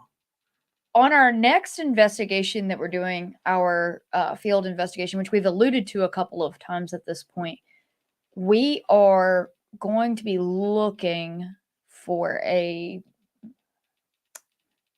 mass grave. There is a mass grave there that has been identified, but there's supposed to be another one in the woods somewhere. So yeah, I'm wondering if we ought to try to douse, Dewey the Dooster, Dewey Edwards, has talked to me about, finding graves using dowsing rods. That might be something to look into and something to maybe attempt in that search. Tony Campagna says, are you guys familiar with this randonauticing app? Something about thought forms and leading you to strange places. We've actually used it a little bit. We have never really had anything happen. And when we were looking at it, it seems like everybody on YouTube, were very overly fake videos, Jim saying, that they were using that look what happened to us when we used Randonautica. And it was just very kind of just done up for the camera. But I don't know if there's people actually out there really having things happen. I don't know. So, yeah. I know that we were like, next time we go to a city, we're going to do Randonautica. We're going to try it out in a city. Because if you do it here, you're just going to be sent to a cow pasture and then possibly shot. So we were like, oh, next time we go to a city, when we're wandering around a city, we don't go to a city. We never go to cities. So we just never followed up on that. So, yeah, I mean, it's cool. It's a cool concept. If it worked, it would be really, really cool. If we ever make our way to a city or something, we might give it a try. But where we are, usually we don't have cell signal. And if we are on public lands, but we usually don't have cell signals, so we can't use it. Jessi doesn't have a knife tonight because she's wearing tights. I'm carrying the CRKT Hisatsu that our good friend Denim Devil gave us when he was up in West Virginia with us. So I am actually, I'm not wearing a knife. I'm not. I have no knife for once. I have no pockets. So I do have a shotgun. So does that count? Did you answer this one from Stephen Taylor about Stewart County? No. Well, we just spiked it. Said it when I said Stephen Taylor's name. 9.5. What do you got to tell us here, Steeler? What do you got? We went 9.5 on the tri-field. Hopefully you guys can hear it. Can you guys hear this when it beeps and when it goes off? When this goes off, can you guys hear it? This is just the low frequency EMF, but this has an alarm on it, so it beeps every time it goes off.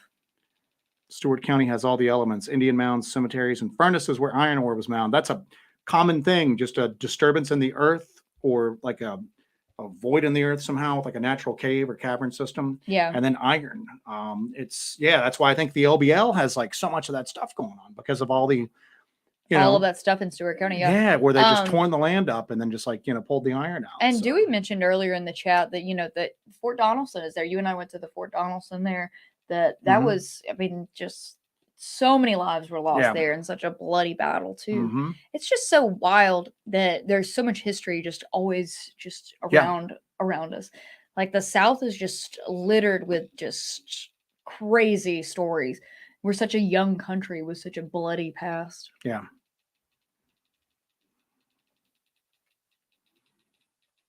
Deuster said he lost audio. Do we not have? He said that they could hear this when this goes off, that you can hear it. It buzzes. Okay. Right. And it beeps. Yeah. All right. Cool. Actually, let's move. I'm going to move my mic a little bit closer. I've got mine right here. Sorry if you guys hear a noise. We're trying to adjust these mics so you guys can actually hear this when it goes off. Shoddy counts. Yes, a shoddy does count. Kaiju Ninja, I thought Jessi was going to bring the machete. That's an Essie machete. They just continued those, right? Yeah, the Essie Light machete. They stopped making those. Kaiju Ninja, was there cult stuff happening at the LBL? Yeah, there was a vampire cult. And then there's other weird stuff going on that really makes us think that there's still occult activity going on. 23.5, 28, 41, nothing. 41. You're not going to be able to see that number, I don't think. 41 is a 86. All right. 83. 83.4. It's going crazy right now. It's nothing. Yeah, I don't know. Next week we need to have these attached to something. Okay. Maybe even if I put Velcro on the back of them and then have them facing forward. Yeah, we can do that. Yeah, we can do that. Yeah. Right. Do you think I need to sage the house again? Yeah. Let's just leave that there. Anyway, we see a lot of these areas have like a dark history to them. So it attracts, like, I always like talk about like rural metalhead teens, you know what I'm saying? That are out just like doing, pentagram graffiti and stuff like that. And we see that occasionally. And then when you see other stuff that seems to be a bit more sophisticated and a bit darker. So I definitely think that there's occult activity going on in the LBL nowadays. Well, I mean, So, there's been a history of it going on, and so that brings in people doing it now, even if it's for a lark. Even if it's for a lark, that's still doing something with intention and opening doors. Even if you're not a practiced, occultist, you can still dip your toes in and wreak havoc. Shirai Ronin Gaming, we carry 10 millimeter when we're out in the woods, just so you know. They're talking about 10 millimeter versus 45. Susan Compton, they don't want you armed at the LBL, so their pets have food. Everything I've seen about the rules and how it's set up isn't helpful to humans, but benefits the creatures. Yeah, on pretty much every level. The fact that there's hardly any law enforcement there, that's the surrounding law enforcement agencies no longer offer assistance to the LBL. They said our mics went out whenever that went crazy. Shy's on here. Hey, Shy. She said that she lost you guys for a second when that hit. You guys can hear these when they hit. They can hear them. I'm saying everything went out. Yeah. Everything's going out when this goes nuts. Okay.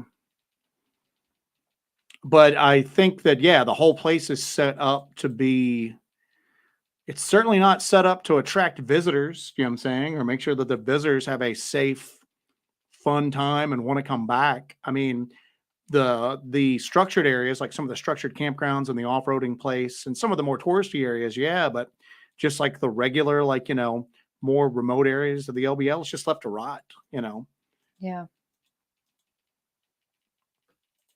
Cryptid Response says Jessi and Joe have an army they can call in if they ever need to, I think. Because when somebody said if I need a bodyguard to give them a call,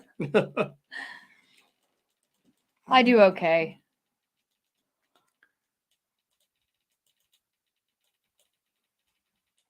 Yeah, we're having some weird issues. Some people are losing sound, some people are not. This is what's weird is that, I mean, again, all of this is here right now. None of it's going off. I tested it with everything. I made sure the equipment didn't trigger each other. I made sure the computers didn't trigger each other. Microphones, nothing like that. Right now, it's just sitting here and everything's quiet. And then all of a sudden, we'll just get a spike. And then I guess our mics are going dead at the same time. So. Yeah, it says that the video buffered for a second. Very odd. Odd.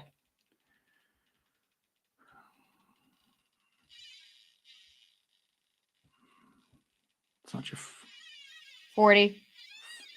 It just it maxed out. It maxed out. Whoa. I've never seen one of these max out before like that. Not even when we use the EM. You've also got a brand new battery in here too, and you're already down a bar. So not even when we use the EM pumps does it max out. Yeah, no. Like we can't max it out with an EM pump. And I don't have it to pick up RFs. Max out again. Max out again. 34. Consistently.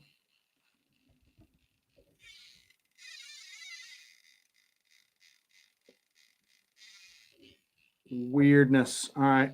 We're just getting pulses right now. I'm going to see if I can pick it. It'll stop as soon as I pick it up. I know it will. As soon as I try to show it to the camera, it goes down. They can't see it anyway. It's too bright. Well, you got your spectrum analyzer going? Yeah. Ma N wants to know if you got your spectrum analyzer. Yeah, I got it going on. We're picking up weird stuff around. Kaiju Ninja says, Joe, I think it's your new haircut.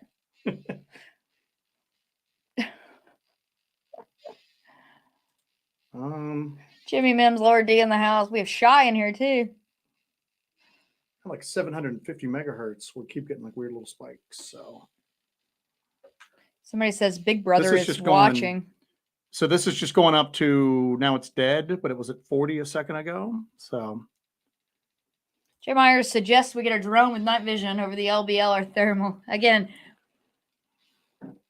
this is very expensive stuff. Yeah, thermal drones are outside of what we can. Yeah. I mean, we've got pretty much all bases covered except for a drone. That might be something we get down the road, but I don't see that in our near future, just because it's extremely, to get one that would be workable and it would give a clear enough image. and have a long enough flight time and everything like that. It's just it's outside of our. Yeah. This is just going crazy. This right is now. going nuts. It just spiked at 85. If anybody's wondering, I think somebody asked earlier, what are I just came in, these numbers, what do these numbers mean? We have a tri-field meter setting between us. We've been experiencing a lot of weird paranormal activity in the house lately. So we decided we would run the tri-field along with a more lower spectrum, lower frequency EMF.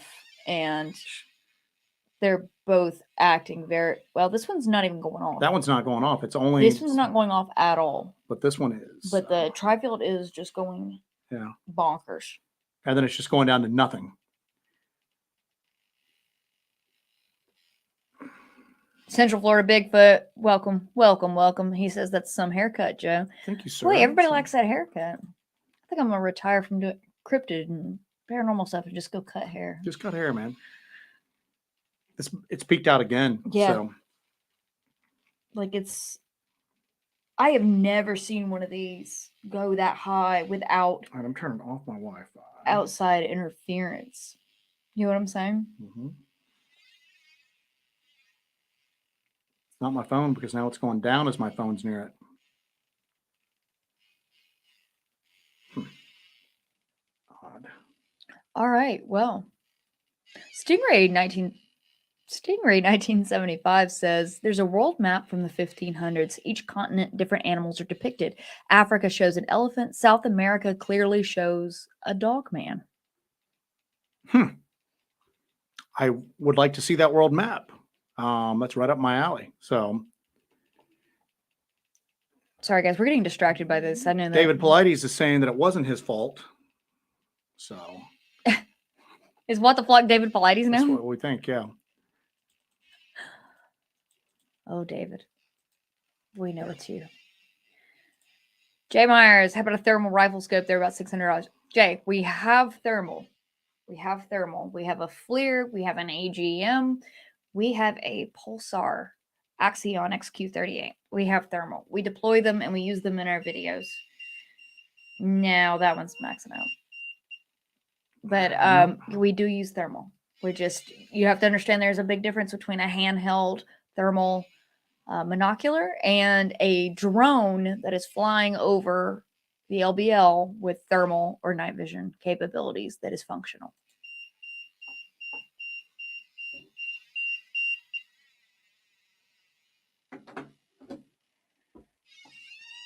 Kaiju Ninja says, now is the time to try out a Ouija board.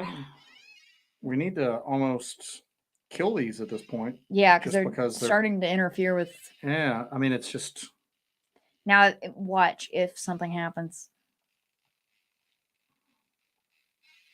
Stephanie Light says, hi, after your last Estes Method sessions, did you have any hitchhikers come back with you or anything weird happen back at your pad?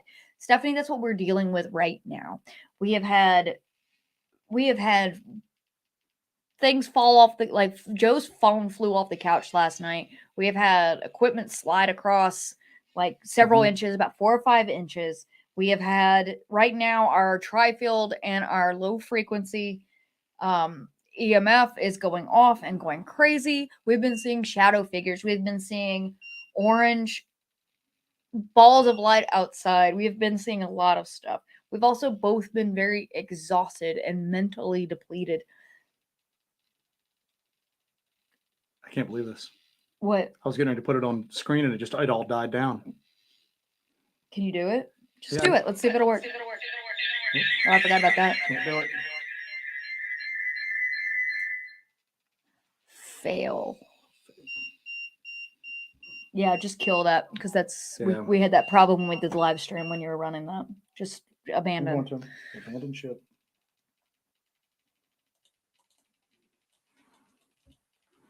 Right. No Ouija, please. Yeah, we're not going to pull out the Ouija board. Dibs on the door gunner spots, James Barker.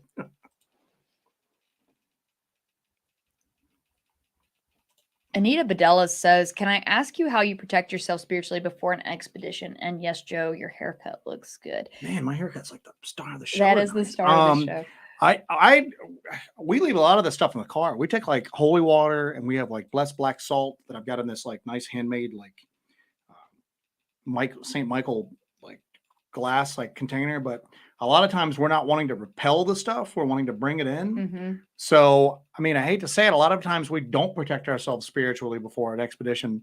That might be biting us in the rear occasionally, but the goal is to try to document some of the stuff and experience to try to get some understanding of it. So we definitely don't want to repel anything that might come in contact with us or that we might run into. I'm not recommending that or saying it's smart, or we've never been shy people, or so we've always thrown caution to the wind. So it happens. Normally I ain't afraid of no ghosts. So Stephen Taylor said maybe it's the bone necklace. I've had this thing forever and I've not had any problems with it.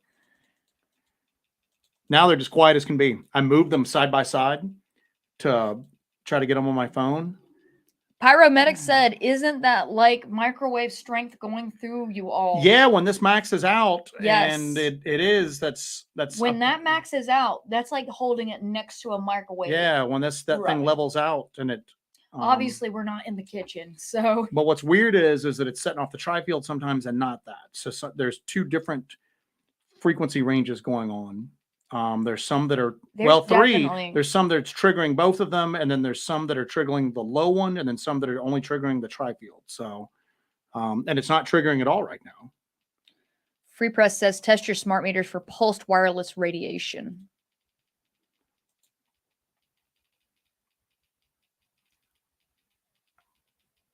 I am catching up on all of this. We don't have our phones on or anything. Yeah, no, our phones are not. Heck, I put it on the camera and it went down. I held my phone next to it and turned the camera on, and they just dropped down all of a sudden.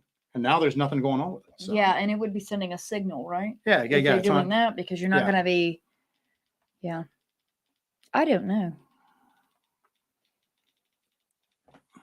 Jonestead Farm says, what an active night. Splash holy water, sling the salt, smoke that sage till you can't see through the smoke. Yeah. What I think we're going to do next time is... We saged last night and we still have some weird stuff. You know what we need to do next week? What? Is we need to shoot a night vision here, have all the lights off in the house.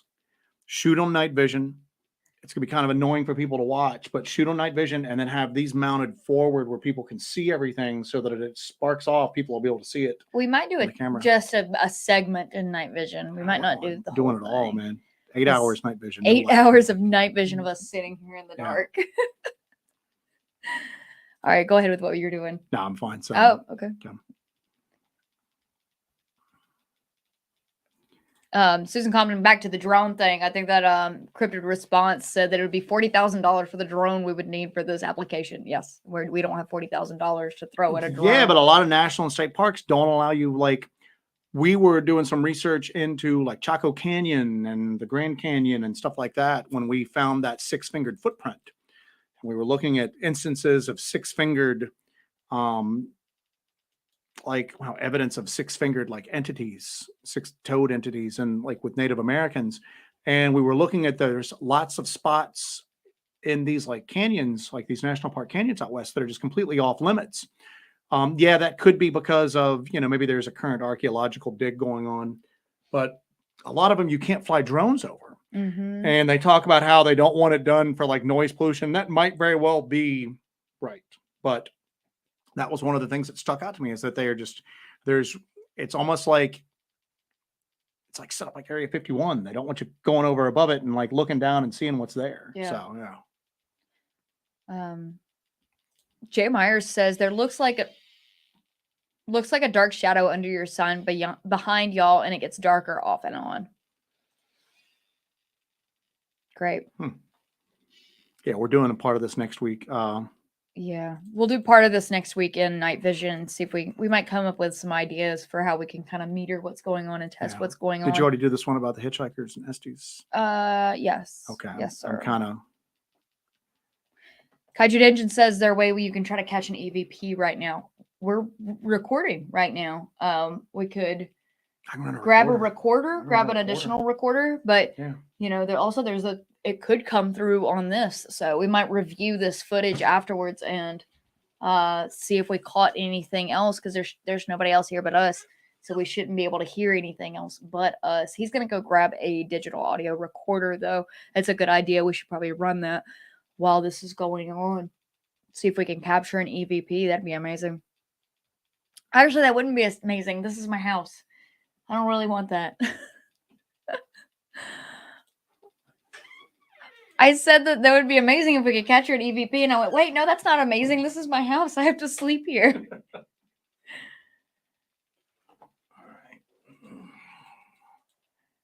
Got ghosts, who are you going to call a Hellbent Holler? Yeah, have ghosts will travel, apparently.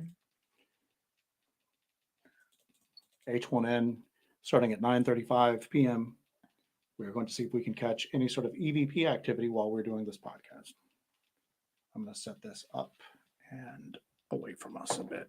What are you running? He's running the H1N. Zoom H1N. So, Anita Badella says, who does your graphics and artwork? I love it. So our logo was created by Jonathan Dodd.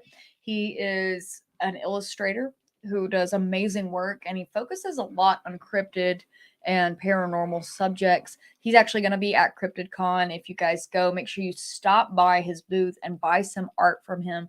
He's amazing. He's awesome. Like literally, he's like next level. He good. Creates a masterpiece every day. Yeah, is what it seems everything like. he does is just phenomenal. But you can check him out on Instagram at Jonathan Dodd Draws. And he's got a t-shirt shop where he has some of his art on t-shirts, and make sure you support him. He's a great artist. His stuff's very, very interesting. Make sure you give him a follow. And if you guys do go to CryptidCon, hit his booth and buy something. But and he's a cool dude. He made this, he went down the rabbit hole watching our videos one night and then just did the logo up for us, just sent it to us. So he's a great guy. Everything else, like the graphics and stuff, putting everything together, all the thumbnails, all the graphics, all that other stuff, I do everything else. I do all the editing on the video and all of that too. Herbert Blevins, how are you? Underwood has a new 10mm round traveling over 2,000 feet per second. Yeah, I think those are the Ashley Extreme Penetrators. We actually carry those with our, we carry Underwood Hardcast and then the Ashley Extreme Penetrators with it as well. They're great rounds, man. So Bill Craig says, I hate to cut out, but I've got to get back to work on my latest mystery novel. I have used the Florida Skunk Ape in one novel and both Bigfoot and Werewolves in another. Very cool. Bill, if you're still on here, leave a link to your stuff, man. Yeah, so, let us know where people can find your novels, because I'm sure people would love to check them out and read them. Yeah, I would love to check it out. Do some self-promotion, and Joe would like to read your novel. Yeah, so.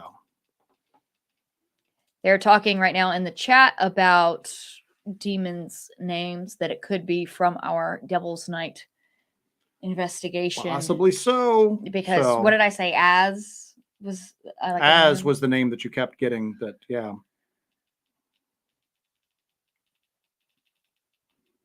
I don't think I've been quite right since that. Yeah, we were done for that like week after that. Yeah. So. Wow, that was really rough. I slept like all day. Did you see this? Day. That Destiny Campbell, you guys figured out about the potential name of that entity as, but I did find out there's a demon named Az. Yeah. So I haven't really looked that much into it. It was weird because we got done with it and then we were both drained. I got sick. And we basically did almost nothing with this sort of stuff for like better part of a week. Yeah. It seemed like. So yeah. And then now we've got this new case that we're working on. So we're trying to get into that. I know that Swiss and I for EDC on Instagram was asking me when the next Dark Dive is coming out. And I'm like, we're working on it. Yeah, we haven't, it's been a time issue. So yeah, we're working on a Dark Dive right now. Like Joe and I are opposite schedules. The only time we really see each other is when we're going out on investigations. And when we do this. Yeah. Other than that, I'm at work and he's at work, opposite. So we kind of just text back and forth all day and kind of brainstorm on ideas and stuff for the show. So we're working on some shows right now for Dark Dive. I know you guys really enjoy those. Blevin says you can't hit golf balls in the Grand Canyon either. We live in communist Russia here, for God's sakes. That's crazy. Unknown says, do you carry a silver sword like the Witcher for demons? No, but I do have a sword that my friend Lenny made for me. It's a deer slayer blade. It's not a sword, it's a knife. Did I say sword? You said sword. Oh, well, it's big, and I'm very small. It's like a small sword for me. But it's a deer slayer blade. It's got a antler handle. It's got a silver wire wrapping, and then he did a ritual under a blood. What was it? A blood moon? He did like a ritual under a blood moon. He has wire on it, like There's the whole like 9 blood yards, on man, it. It's so. great. It's wonderful. It was one of the best gifts I've ever received in my life. So yes, it's very cool. Anita says, I've been to Chaco Canyon. Very interesting. New Mexico is full of all kinds of strange things. Went fly fishing up in the Four Corners. There were strange sounds coming out of those woods. We didn't know him exceptionally well or anything like that, but we used to correspond with Jessi Johnson before he passed away from Crypto Four Corners. And I thought that some of the stuff that he would talk about was just like so out there. And I'd be like, oh, yeah, whatever, man. And then over the past few years, I'm just going possible, very possible. Baby T-Rex is running around, possible, you know. Just some of the weird stuff. I mean, they said at Skinwalker Ranch, they saw the Dino Beaver, yeah. you know. Okay. All right. Alrighty Dino then. Beaver set it off. A lot of talk about talk about your hair. Yeah, well, my hair and demons are the hot topics your hair tonight. And so. demons. Azrael, Azazel, a demon called it. Yeah, Asman.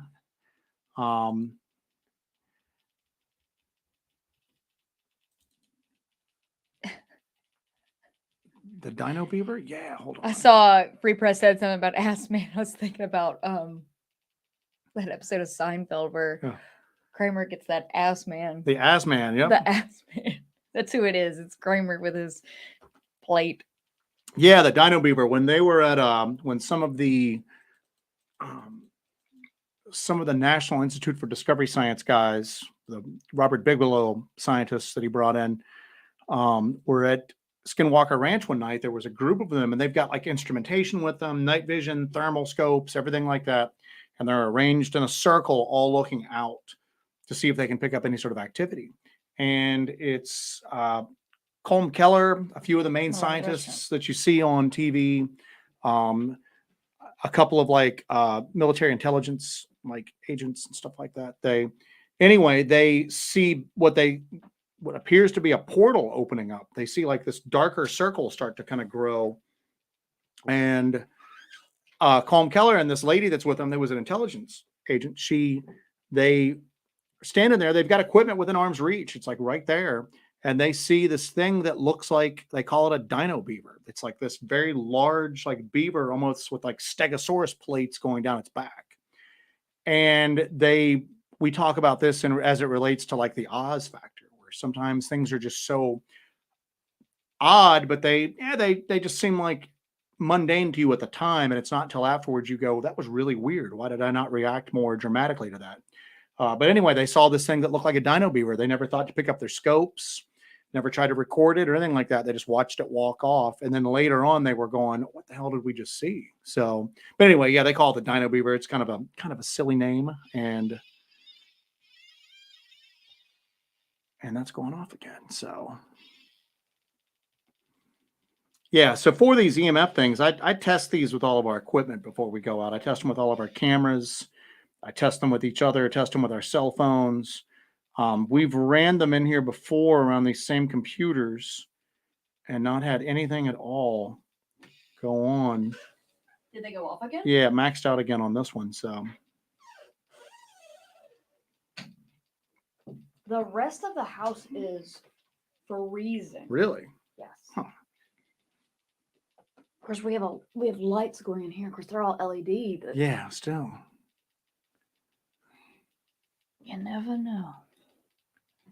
You never know. Spooktator Bob, how are you, sir? Big sturdy goes sword would be great for fending off predators. A sword would penetrate deep into anything. Our friend Barton not only carries what else Barton carry? He carries a sword, a spear, a tomahawk, a big Bowie knife. Doesn't he have like a stick with a circular saw blade? Johnny Henderson made that for him. Yeah. So, but he thinks that some of these things are only vulnerable to kind of like edged weapons like that and not vulnerable to gunfire. And that's based upon his experiences with the Spotsville monster when he was a kid. His family shot one up a bunch and it didn't really have an effect on it. So yeah, we usually carry knives with us and tomahawks sometimes as well. But yeah, Barton carries he's got a couple of swords that he carries around with him.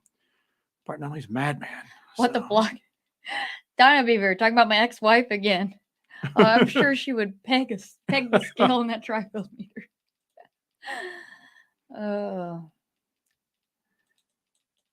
Yeah, those what's weird is that when Jessi does that Estes method thing, she has noise canceling headphones on, and then that spirit box is playing into her. So even when she's not hearing a voice, it's static coming in. And she's not really hearing anything else from outside. And that, even if she was just kind of randomly just shouting out, as it came up at some really weird times, you know what I'm saying? It seemed like an intelligent response to it. So it was yeah, just, it was really. I have no context for what I'm saying. I just say what I hear when I do those sessions. Like, I have no context for anything I say. I just say, I just blurt out whatever I hear through there. And I kind of go into like my state, my like trance, my weird, like I get into that zone because I can't see, I can't hear, everything's blocked off. And I go into it and I just say whatever I hear. And so I have to watch the videos after. And then, of course, like we ought to start filming my reactions to the videos. Yeah. Because we get back home and we review the footage and Joe's like, oh, you're not going to believe it. You're going to flip out when you watch the video. So I'll watch the videos and I'm like, oh my God. Because it's like intelligent responses. Because I have no context for what I'm saying. I don't hear them. I have we bought those like really nice noise canceling headphones to do those with. So Kaiju Ninja asked, do we think, I think you mean, would our equipment set off the EMF detectors? No, I mean, it's not setting off right now. There's nothing setting off on them. I mean, it's Wi-Fi is Wi-Fi. That's like a continuous, that would be setting it off continually here. And I've tested it around Wi-Fi before. It doesn't really do anything. And it's quiet as can be right now. It was good just night, Dooster. Dooster's going to bed. Night, Dooster. So, David, the ticking sound that you hear is the tri-field meter. When you hear it increase, now when she moves it, if you move it quickly, it'll go if you move it quickly. Yeah, if you move it quickly, it'll spike up to like a 0.3, not high, not like maxing out like this, but that's that clicking that you hear. Stephen Taylor says also Azazel is one of the 200 Watcher class angels that came down to have sex with women. We have been going down the Mount Hermon like rabbit hole lately. Oh my God. Yeah, just the Nephilim and Watchers and everything. It's horrifying. We went when we found that 6-fingered print, we started going down it, and that six-toed print, I'm sorry, 6-toed footprint, and we just started going down the rabbit hole of like stuff like that, and it all comes back down to the the Watchers and something around this area too. A place that you and I've been a couple of times is Judaculla Rock. Yeah, there's a Cherokee equivalent of a 6-fingered, 6-toed, slant-eyed giant. 7 fingers. 7 fingers. One more finger. Yes. So there's polydactylism of the Judaculla. He's a slant-eyed mountain giant. This is sort of relates to almost like a Bigfoot type character. It's not huge, but it's like large and hairy, and it's like the great hunter. But yeah, and we were talking before too, especially with like animals, polydactylism is usually polydactyl, like animals, like polydactyl cats are usually extremely, they have extremely high hunting instincts. And they're extremely good hunters.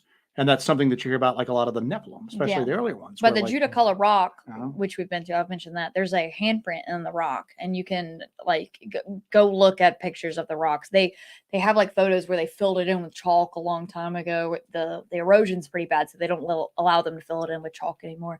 But you can see the 7-digited handprint there, and then there's just this unknown language on it. Some say it's a map of the stars. A lot of people have different theories on what's on the rock there. But yeah, we were just like looking at the hunter and the multi-digit thing. And we have a polydactyl cat, and he's the best hunter I've ever seen in my life. But yeah, we've been going, just going down that rabbit hole lately for. Like, J.A. Roberts, what's up, man? He says he carries blades and firearms. Yeah, going off again. So Vault of Nightmares, what's up? How you doing, Vault? I'm like insanely behind here. That's all right. So we get behind. Yeah, so catch anybody up that's just now joining us. We have the trifield meter running. We have a lower frequency EMF detector running, and they have just been going off all night during this live stream. We have had a lot of paranormal activity happening in the house lately after our Devil's Night investigation. We think we might have brought something back home. We're not sure. So I staged the house last night and obviously it didn't have too much of an effect. It's just like these weird little high spikes in the dome. So Unknown just said he saw an interview with Colm Keller. They had done interviews with neighboring ranches of Skinwalker Ranch. There was a lot of sightings of a cryptid looking dog on 2 legs. Yeah, during the so the book Hunt the Skinwalker comes out, and that came out years ago, and that's kind of where Skinwalker Ranch got on the map. So then the slow roll, like UAP, UFO disclosure starts up, where they start releasing like the Tic Tac and the gimbal videos, Go Fast, everything like that. So there starts to be some government, like, if you want to call it like mini disclosure or whatever, of the let's just call them UFO phenomenon. So it comes out that a lot of the people that are involved with looking at these quote unquote UAPs were the same people that were studying Skinwalker Ranch. A lot of the guys that were originally with Bigelow's National Institute for Discovery Science. So the big story, you have like NIDS, you have OSAP, ATIP, all of these government acronyms of these different groups that were looking into UFOs. Well, then Colm Keller and a few other guys release Skinwalkers at the Pentagon, which takes you in a little bit deeper into the story about how the programs got off the ground and how, just different, minutia about government funding and stuff like that. And the strange turn they took. And the strange turn that they took, and that they wanted to come forward and tell people that the UAPs were just a very small part of the story. That there was the hitchhiker effect. That's kind of where the hitchhiker effect kind of got into the modern parlance right now, where everybody's talking about it. But they were talking about people that they had working for them were experiencing strange lights, strange, like what you would consider almost like poltergeist activity. And the one thing that was going on is that there was a guy that was involved with doing on the ground research at Skinwalker Ranch. Well, he's a military, like, intelligence analyst of some sort. And when he left Skinwalker Ranch and he went back home, and he lives in the suburbs of DC, he and his family start having sightings of an upright, like, wolf in their backyards. And again, he's not out in the middle of nowhere. He's in the suburbs of DC. His wife saw it, his kids saw it, and then his neighbors all start seeing it independently. That's obviously not a natural animal. And then they have the other thing where they talk about the fact that in the process of interviewing people surrounding Skinwalker Ranch, that a lot of very prominent people in that area reported seeing these upright wolves, for lack of a better. They found prints. And it's weird because that was something that we had to kind of come to grips with, is the fact that every time I pick it up and show it to the camera, it just dies. Is that these are the same guys who are credible enough to change a lot of the world's opinions on UFOs. They're that credible. Well, these same guys are telling you that there's upright wolves running around the suburbs of DC and then the surrounding area of Skinwalker Ranch. And it's like everybody just glossed over it. And we're going, well, in a way, they're really not talking about Bigfoot. Every once in a while, they'll mention Bigfoot-like activity, like Bigfoot-like entities. But most of it's been on these upright canines that have been talked about, that's seen and reported by very credible people in areas where you would not expect a natural animal to be at. So for me, that was huge, and it never really seemed to get that much attention. You would think that. I'm going to have to kill this just for a minute. It's just driving me crazy. Yeah, it's just going off constantly. You would think that the cryptid community as a whole and the Dogman community more particular would really kind of hone in on that. Yeah, latch on to that, because you have somebody who is a trusted person within the government. This is somebody who has had a clearance before, who's actually had a clearance and actually worked for the U.S. government, that has a lot of inside knowledge, that was working in a program that was funded with tax dollars. And here he is giving you this report, telling you this, that he saw an upright canine. Yeah, well, Luis Elizondo will, when people will ask him about Skinwalker Ranch in interviews, he'll kind of choose his words very carefully, and then he'll go that he's not been involved with it, but people that he has worked with very closely have been involved with it, and he'll go, there appears to be things that go bump in the night. And then when you ask him about Sasquatch, he'll tell you that, talking to the Native Americans, that he thinks Sasquatch is like a spiritual thing. He has a very definitive answer, and it doesn't seem like he shies away from talking about Sasquatch. Yeah. But when you ask him about other things, it's always things that go bump in the night and they appear to be real. It's a very elusive answer. And then he kind of changes the subject. Sidesteps it. So it's just, but what's weird is we talk about that boggle threshold where people are willing to accept strange phenomenon only up to a certain level. And then anything beyond that level, well, that's just crazy. Yeah. There's like people out there that will very openly believe about the strangest Sasquatch encounter that you could possibly imagine. And then you mention upright canines. Well, that's just crazy. Yeah. Not willing to go that far. And it seems like America has hit its boggle threshold with this. They're willing to believe all these guys as far as like UAPs and strange lights in the sky and even physical effects from people who have had UAP encounters. But then these same people are standing there telling you, well, there's more stuff than that. There's upright canines. They talk about goblins coming out of subterranean, areas up in there, and everybody just kind of sidesteps it. They're like, well, we don't want to talk about that. Let's just ignore that. Let's focus on these UAPs that I can handle. So that's what makes me think, do they know that people are going to have a hard time thinking about that? So they're only releasing a little bit about it. What have they not released because they know that people won't? Or if something big comes out, they'd be like, well, we've already told you about Yeah, exactly. This, yeah. Other world strange stories. Thank you for the super chat, my friend. Ever been investigating and you hear something, then realize, oh, it's a badger or a skunk, not a skunk ape? Any battery drainage when anything happens? All right. First part of the question. Yes, we stumble across armadillos all the time. So much. We have so much thermal footage of armadillos. We have been out and we've had something pacing us beside.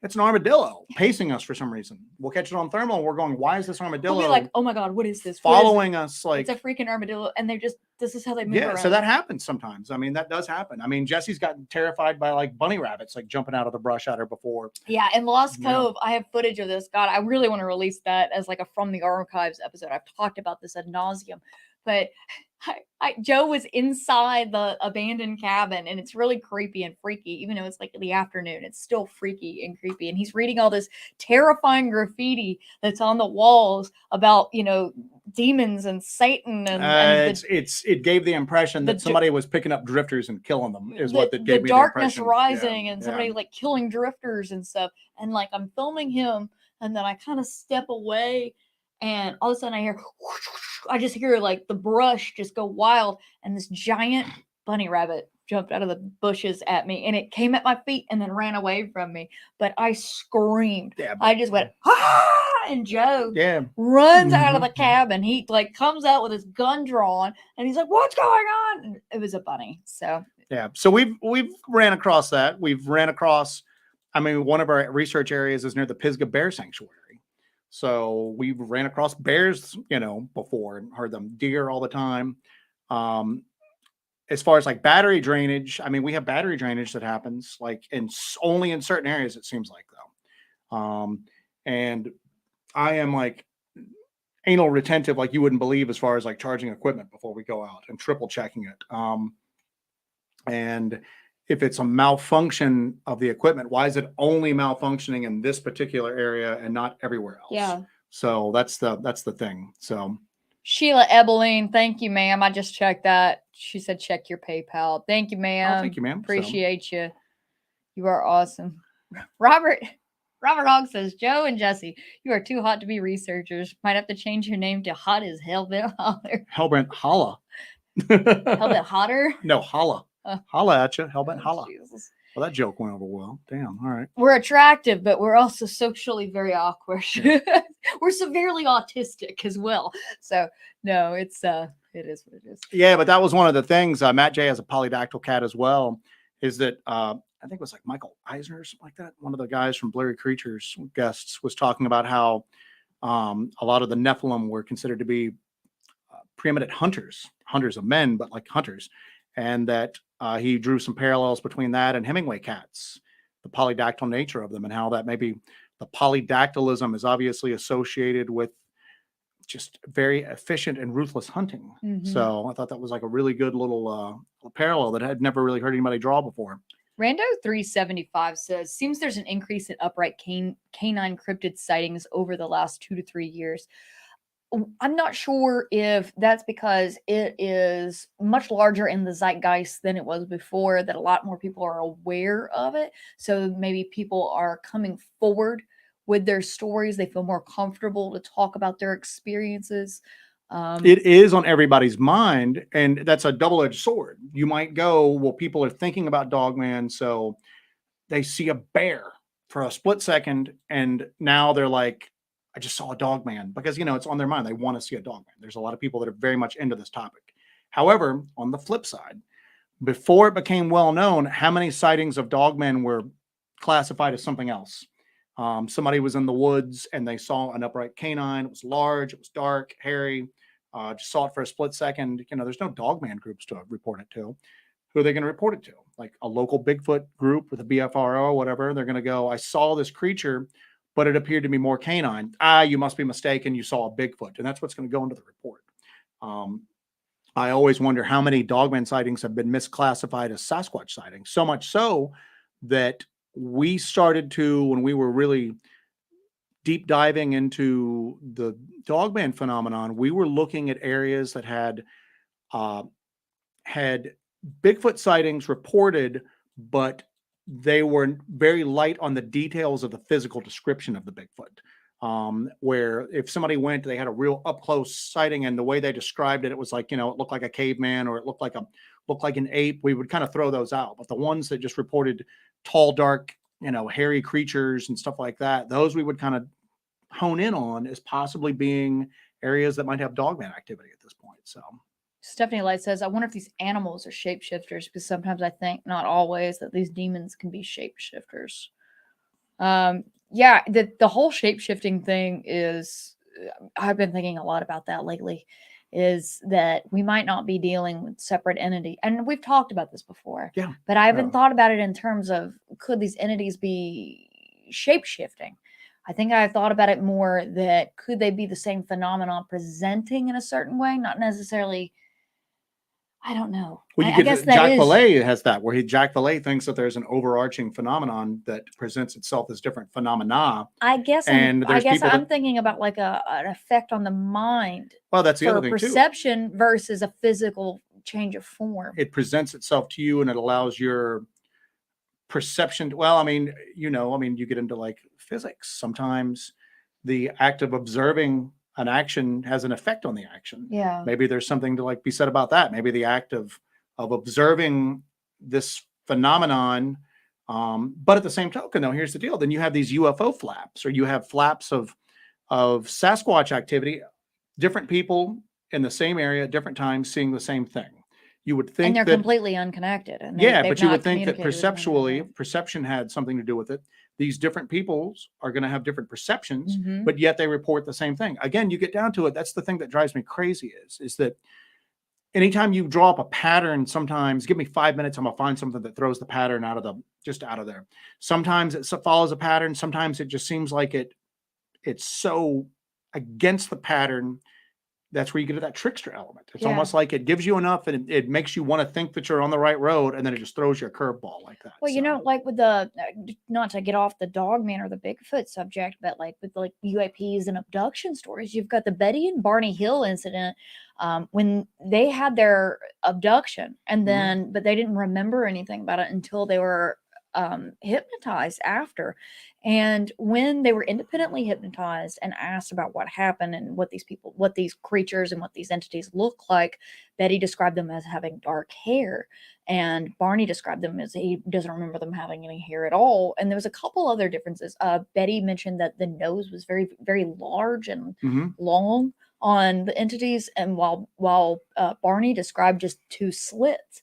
But everything else was spot on. Yeah. It was just these small details about the physical description of these entities was the difference. But there was also mention of that there could be that the examination portion of the entities and those that were driving the craft were maybe a different species, a different type. Yeah, you hear about that, but I mean, I don't know, man. I mean, it's just, I mean, you get into it that you can have 2 different people witness the same crime and come away with different descriptions about That's true. about That's true. the perpetrator. Yeah. I mean, some of that goes into human. Now, you would think that like using some sort of like regressive technique to like unbury the memory would kind of eliminate some of that, but maybe not. I don't know. Or maybe they're both viewing something and their perception of it, it's presenting itself differently to each of them. Yeah. For some reason that's only known to these entities. You know what I'm saying? So, and maybe it's doing it just so that if they do remember, they have conflicting stories. Oh, so that's like a red herring sort of. Yeah. Like Well, you hear that with Men in Black all the time too, where Men in Black and Jacques Vallée talks about this as well, that sometimes the phenomenon seems to act in such a way as to make the person recounting it who experienced it sound seem crazy. Yeah. It's almost like it's like a built-in armor to sound so ludicrous that no one is going to believe it. If they want to avoid detection by any sort of higher ups or official like detection, that. but it wants to just So they're talking about my rabbit story. Somebody says I have the Snow White effect on them. It's Snow White that grew up in a bad neighborhood. I want to pull this up real quick. Pyromatic had a really interesting thing that he's talking about as far as like the 6 fingers. That is why they said some of the native tribes held their hands out flat to show that they were human. I guess to show that they only had. I've never heard of that before. Is something very new. I've never not heard that. That's Thank you for that. So, did they do that? It's so weird. Just these weird little connections that get made, you know? Yeah. So, Dead and Yard Haunt is on here. Hello. Shelley Vidal. Hello.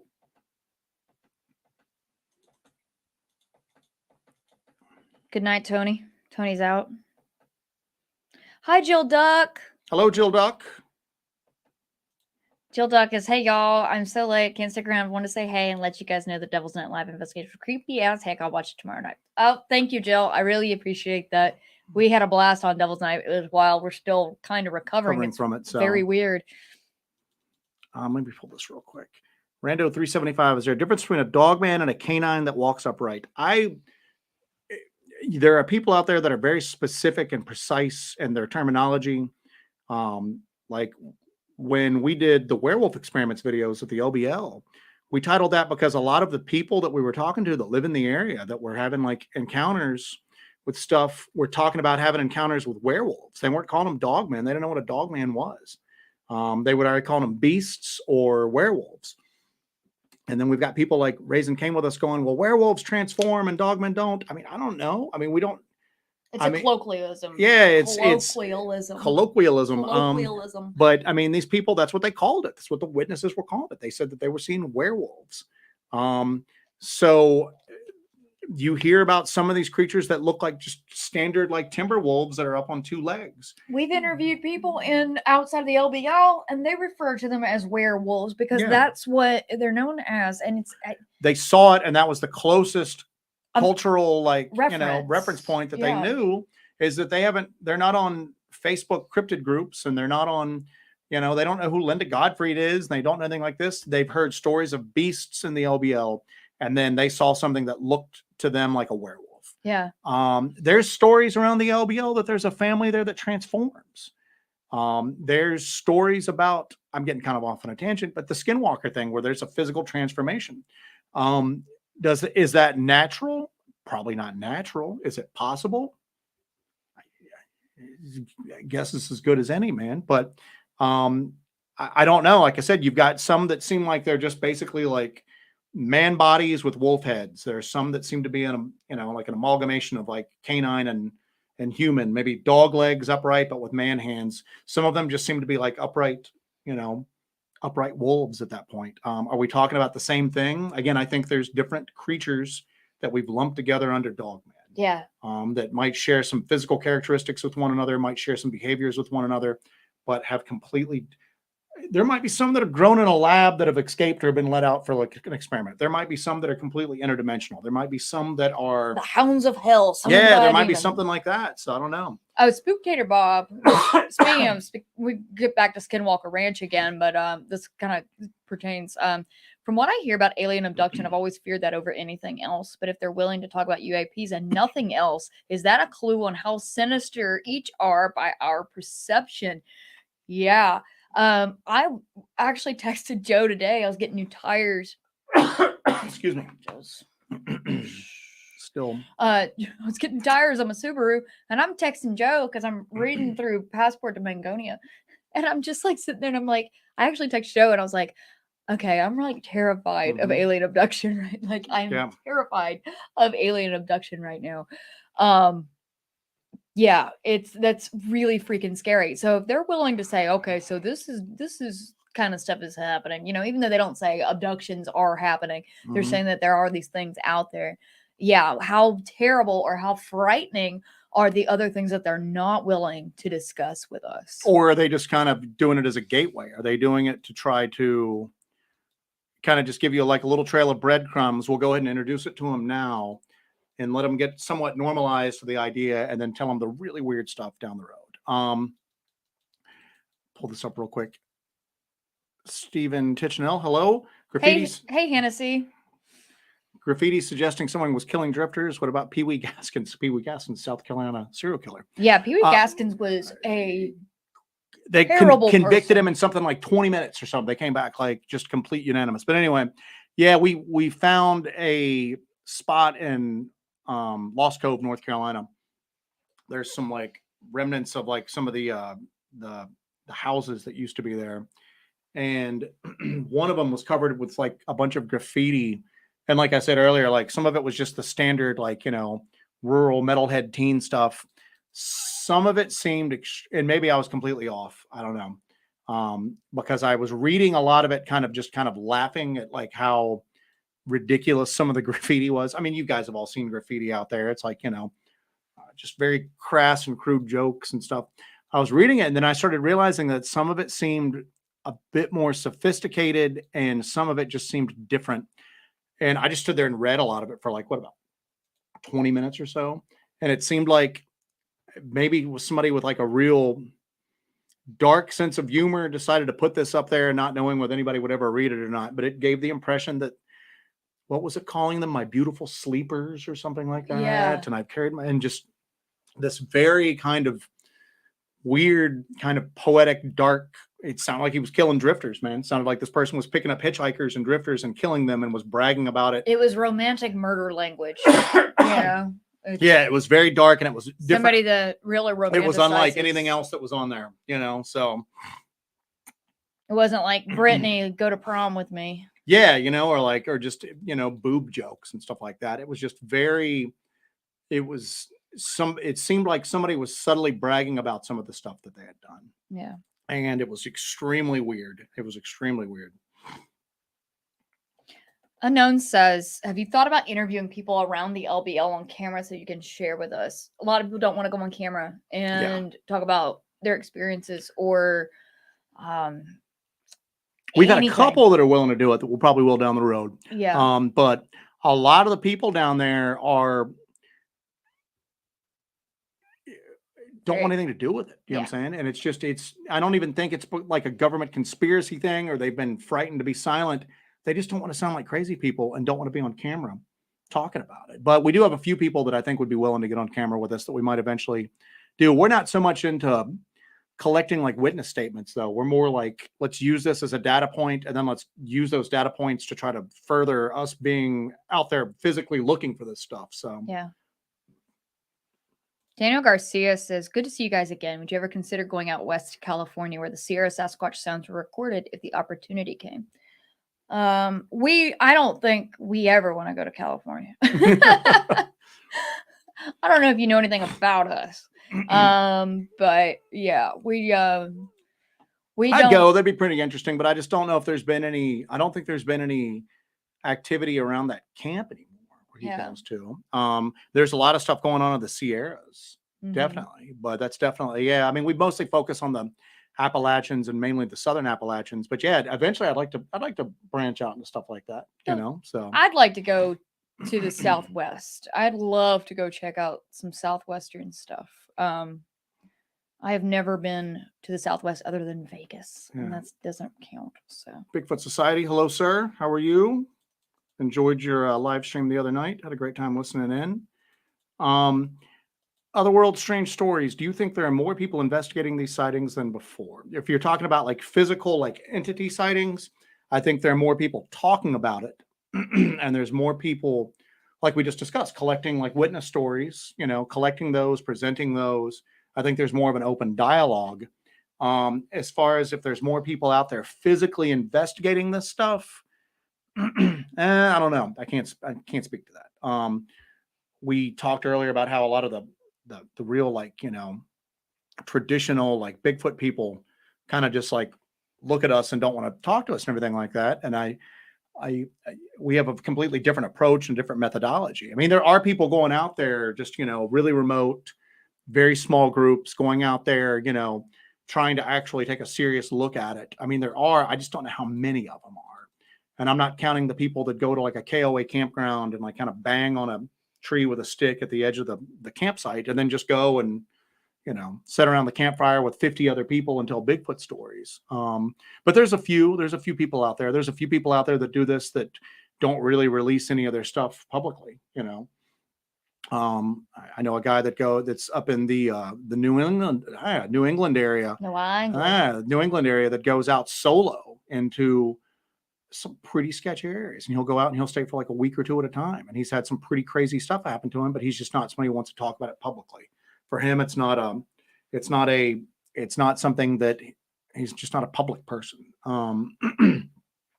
I think that there's a lot fewer people doing this than what a lot of people possibly. Yeah, I think you guys think there's a lot more people out there looking, like physically out there looking for this stuff than there are. It's just like if you go to, we always hear about people talking about, like if you try to go to a trailhead, like an established trailhead to go hiking in our region, you can't even park there a lot of times. You know what I'm saying? Because and you would think, God, these trails are just like packed with people. They're busy until you get to that first natural barrier, that first really steep incline or that first water crossing or something like that. And then there's nobody past that at all. And I think that there's an equivalent to that with like the search for the physical search for these entities, you know. I think that we wish there'd be more people. That's part of the reason why we do this channel. It's part of the reason why we show what we go out and do like that, is that we think there need to be, you get people sometimes that want to act like this is like some sort of like, you have to be, you know, you're not expert enough to do this. Don't try this at home. We're always like going, hell yeah, try this at home. Go out and do it. Be as safe as you possibly can. But we always encourage people to get out and do it. And take a different approach. I mean, we always talk about that not everybody needs to take that same approach.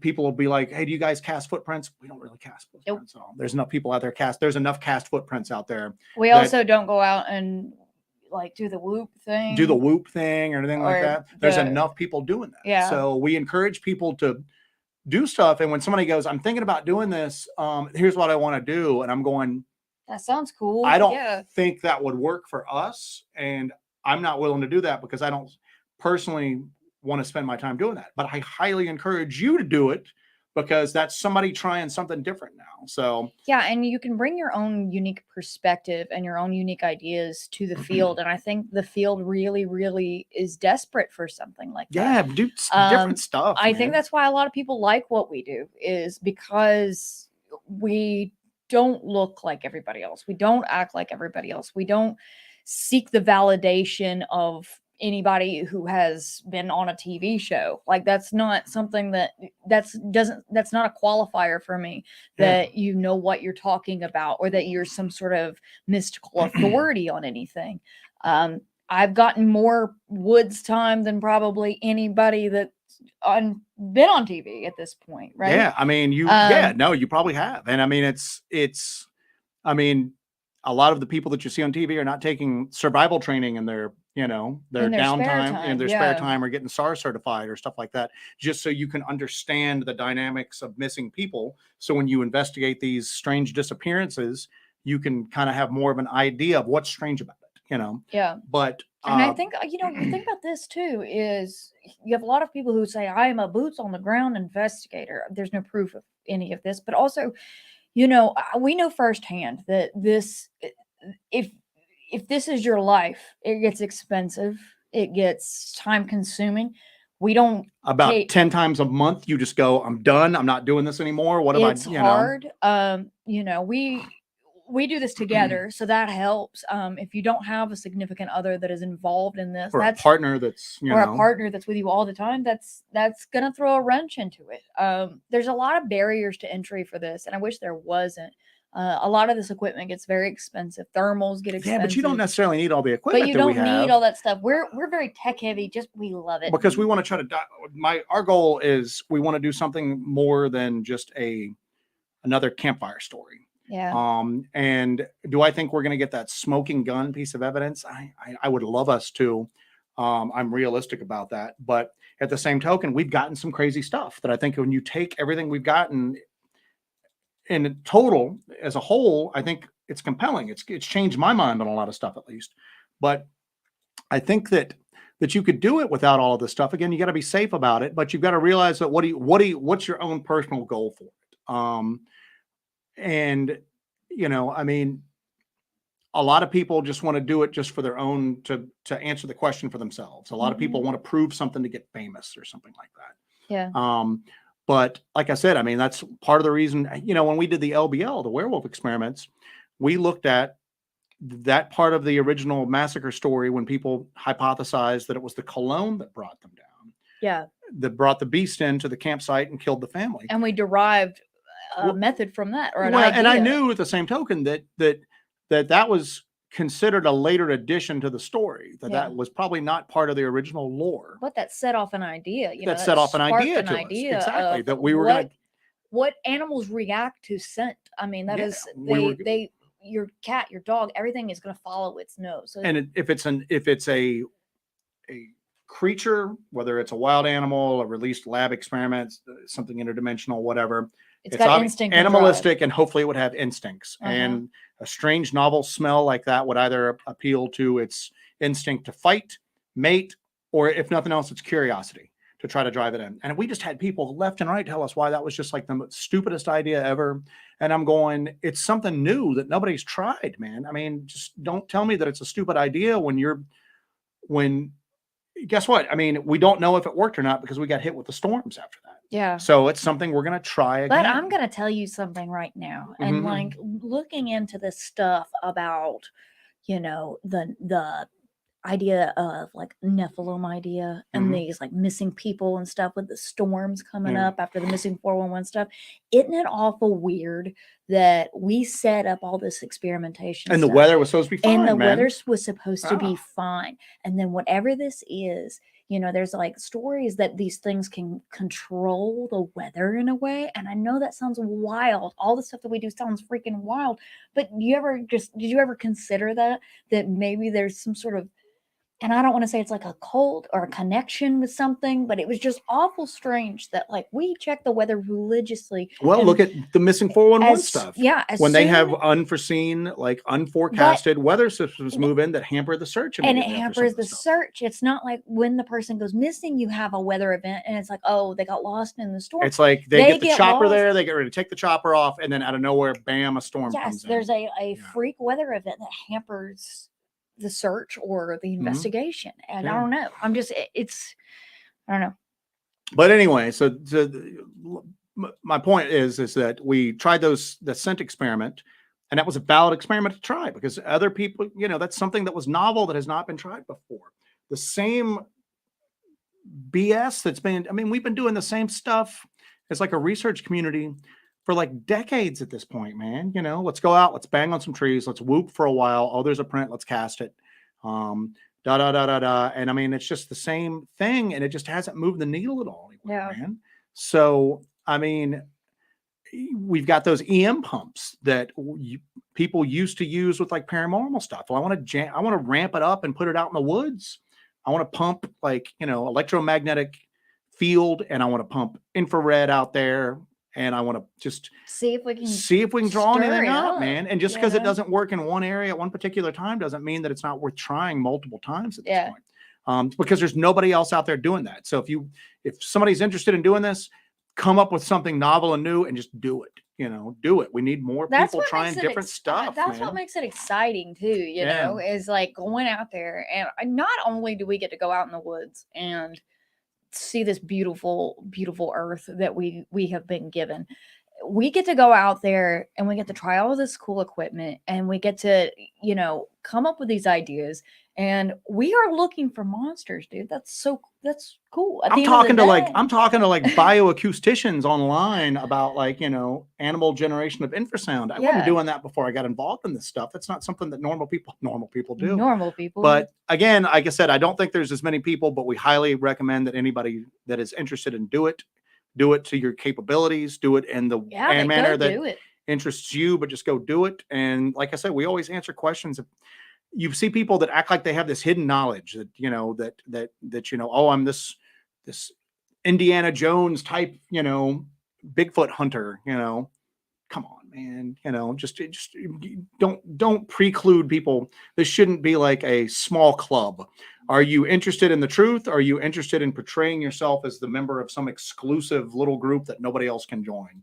So we always like recommend people get out there and do it, man. Even if you're just doing it like, you know, a couple weekends a month, and you're going out and you're just trying something different, man, do it. Maybe you'll be the one that gets that smoking gun and solves this thing once and for all. Again, it'll probably change your life. And a lot, you know, sometimes a lot of people get obsessed, and it kind of hampers with their relationships. But like, if you do it in a smart way, and you go out there and just enjoy yourself, don't expect to always find something. Just go enjoy yourself. Go out in the woods, take a hike, keep your eyes open, just start looking for this stuff. There's no backlash to this at all. There's no doubt. I mean, you, other than if you're worried about people calling you crazy, then maybe this is not the right thing for you. Listen, it's Monday night at 10:27 p.m. and y'all are sitting here watching two people babble about this stuff. So obviously you're crazy. Obviously you got to embrace it. Anyway, we've beaten that horse to death. Contagious Cajun. What about vampires? Ed and Lorraine Warren believed in vampires. We've never had anything that, because we've been asked this a couple times. Nothing personal. We've never had an account come to us. We've never had a witness come to us. We've never had activity that we've been involved with looking for that involved vampires. Mm-hmm. However, we did live in New Orleans, and there were a lot of crazy stories post Katrina down there that some of them involved vampires. Supposedly. Yeah. And whether that's true or not, I don't know. I've never had any personal experience with it, but there have been other people that have talked very seriously about what you could consider vampires before. So I certainly believe in psychic vampires. Yeah, they were talking about like actual physical, like I know they're talking the about NOPD, like taking like actual like vampires out that had come to the city to take advantage of the chaos after Katrina. And whether that's true, I mean, that's a great story. I've heard it from more than one person, so I don't know. Alan Laster says, do y'all believe in gifting them? No, because you're offering, let's go down another, man, it's like a spider web tonight, man. You go to one thing to another thing. I know. Well, I knew I was going to hit this and you were going to. I at least think that there's a lot of parallels between all of this stuff, between Sasquatch activity, paranormal activity in the woods, the Fae, UFOs, everything like that. I think that a lot of times it's different cultures are explaining the same thing through their own cultural lens and making the EMF go off. So I think that some of these entities have been worshipped as gods in the past. And I think that sometimes when you're gifting, you might consider it gifting. I would consider it offering making offerings to strange gods. Yeah. So, Or they are themselves demigods. yeah, because I of- mean, gods with a small g. And Yeah. I don't think that these things are good. I know that people tell me that I'm one-dimensional as far as that goes. I don't care. I don't think that any of these things are good. I think that just because somebody had a non-violent or a non-threatening or a non-malevolent interaction with one of them, again, people will be swimming and realize that a shark is 20 feet away and get out of the water without getting eaten. That doesn't make that shark your friend. And I think that you're making offerings to something that you don't understand, and that there are physical and metaphysical pitfalls to doing that. So no, we don't do offerings at all. We don't do offerings. We don't do giftings. I don't think that these things are anything that you would want to engage in behavior that could be considered worshipful. So, and that's my rant on that. I got one. A lot of rants tonight, man. Yeah, I'm about to put you on another one. We're about to put you on another one. Another rant. I'm hosting the Joe Rant Show. Joe, hypothetical question. You find yourself toe-to-toe with Dogman. You gonna run? I don't know. We talk about this all the time. We have no idea how we're going to react. Because you don't know how you're going to react until you're in that. Well, I don't think it's necessarily, I think it's going to depend upon the situation. I might in that moment go, there's no way I'm getting out of here alive. If I try to run, I'd need to try to defend myself. I mean, there have been, if you watch our videos, we've pulled guns before and gone after, like, into the woods after stuff before. I just imagine you going, don't teach me, take the girl. I don't have to be faster than it. I've just got to be faster than you, Jessi. I've got these little legs. I won't make it.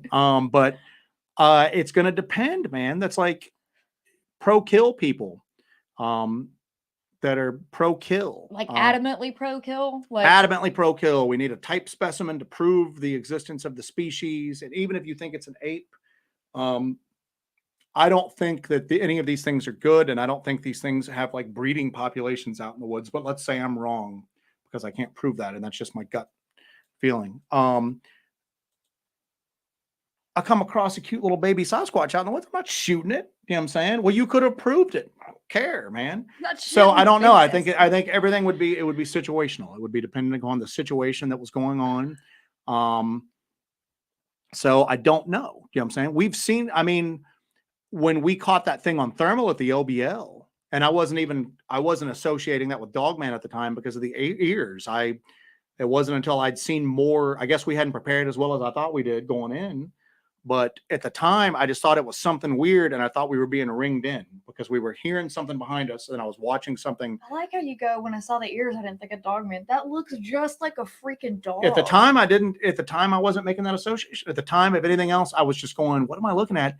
Like I told you, I thought I was looking at a giant bat, because I even went, what am I looking at? That looks like a bat. That makes more sense to you? I'm just telling you at the time, man. What is going on here? But we moved out of that area because it seemed like we were getting ringed in. So that's the other thing too, is that we don't always assume that what we see is the only thing out there. Yeah. So whenever we do have a protocol, we do have a bit of a protocol. If we hear something, because there's two of us, if we hear something in one direction, we'll go back to back. And I think we did this in our last video. Yeah, we did that at the LBL. We heard that something breaking through the brush towards us. We'll go back to back and we watch. That way we can get a 360 kind of like monitoring of all around us. We don't both face the same direction. And look, we go back to back and we both constantly scan around and keep an eye out. We watch each other's back that way because it might be a distraction technique, you know. Yeah. Kaiju Ninja 1985 says, what are your thoughts on tree structures? Do you think Bigfoot and Dogman make structures? And if so, what do you think they mean and what the purpose is? I think I said it best in our last video we put out, that I don't speak that language. I don't know. It's awful weird. We keep finding patterns, you know. It's one thing if it's one off and this and that, but we keep finding patterns, and it's patterns in certain areas. Certain areas have certain patterns. Like the LBL doesn't have the tree, if you want to, let's just call them tree structures for now. Tree sign. You know what? Central Florida Bigfoot has the best forest language. I love that. Yeah, the language of the forest. He says it may not be language of Sasquatch, but it's a language of the forest. Love that. Yeah. So different areas seem to have different forest language. I'm going to use his phrase because I love it so much. You know, you go to the LBL and you see a lot of stuff that's recurring, repetitive. This area, that area, but that's the same. You don't see that stuff in like North Georgia. Yeah, You know, in in North Georgia, we were seeing different patterns. we're But seeing X's you all can't- around that valley that we find that tree with the white quartz in. There's X's all over the place. So, but you can't deny when you start seeing patterns, you know, like once or twice is like, okay, coincidence. But when it's a consistent pattern over a long period of time, there's got to be a little bit of fire there, you know? Well, I mean, we found those weird glyphs or whatever you want to call them in Panther Town, and that hadn't been there a few minutes before on our when we backtracked, and it was on our trail that we had just crossed over, and people were. We put them out there, and people were calling me, going, "Oh, this is what it says," and I'm like, "How do you know this?" I mean, if you have, I could see if somebody went, "I've experienced something very similar, and this is what has happened. I've experienced it 3 times." And other people were acting like they knew the alphabet, man, you know. And I'm going, "How have you gained this knowledge?" It seems like if you are in such proximity to these creatures, and you to learn their alphabet, you would be able to show me something at this point. Right. Obviously, you want some attention because you're telling me about this, but yeah, it's just weird. I some of them I think are just naturally occurring. Some of the ones we see that seem odd, I sometimes just err on the side of it's weird, but maybe it's natural. Yeah. But when you go into that area in North Georgia and around that little valley, there's just X's all over the place. And over the game trails, there's bent trees held in place with other trees, and you don't see it anywhere else except over those game trails. You start to say there's a pattern here. What it means, I don't know, but who did it, I don't know. You know, I can't say Sasquatch did it, but Cameron Parrish says so many people are out there trying to cram this into a Judeo-Christian paradigm, and I think it kills objectivity. I think is what you're looking for there, objectively. Everything is a demon or Nephilim. You know, sometimes we'll talk about that and we'll use those terms. Generally, I don't know. I'm proposing theories a lot of the time. I don't want to cram everything into that everything. I think that Blurry Creatures does that a lot, where like literally everything is a Nephilim, like literally everything. Well, I mean, we talked about it earlier that Judeo-Christian, they have this idea of the Nephilim, 6-fingered giants. Yeah. Well, then the Cherokee have a 6-fingered giant, well, 6 or 7-fingered giant, Judakula, you know, Sulkalu. It's just they exist, that they have different names for it, but I think that a lot of people are using the Nephilim. Well, term, I think a lot of or folklore, relating it. You know? It's just one term for a phenomenon that is experienced in a lot of different cultures. A lot of different cultures have, if you break it down to the most basic level possible, something came from somewhere else, bred with humans, and the result was something that wasn't quite human or wasn't quite something else, but it was very inimical to man. It did not have man's best intentions at heart. It was cannibalistic. It was evil. It was this, it was that. So when we say Nephilim, I don't know. Like I said, the more I you know, I'm going through some of these like older like texts right now and stuff like that you hear bandied about, but actually sitting down and reading a lot of them. You know, there's definitely, I think the Bible's describing some paranormal activity that other cultures describe as well. You know what I'm saying? So yeah, but I think that there's a cultural bias here that a lot of people who are talking about the subject are from a Judeo-Christian background. So yeah, that's how they're going to fit. They're going to relate it. Yeah. They're going to relate it to their cultural bias.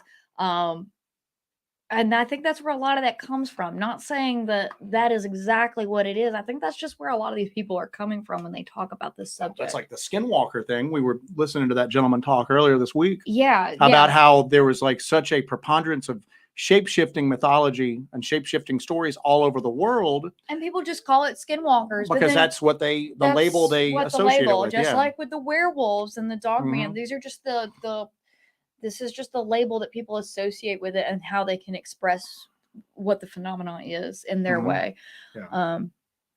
Yeah. See, that makes sense, everybody.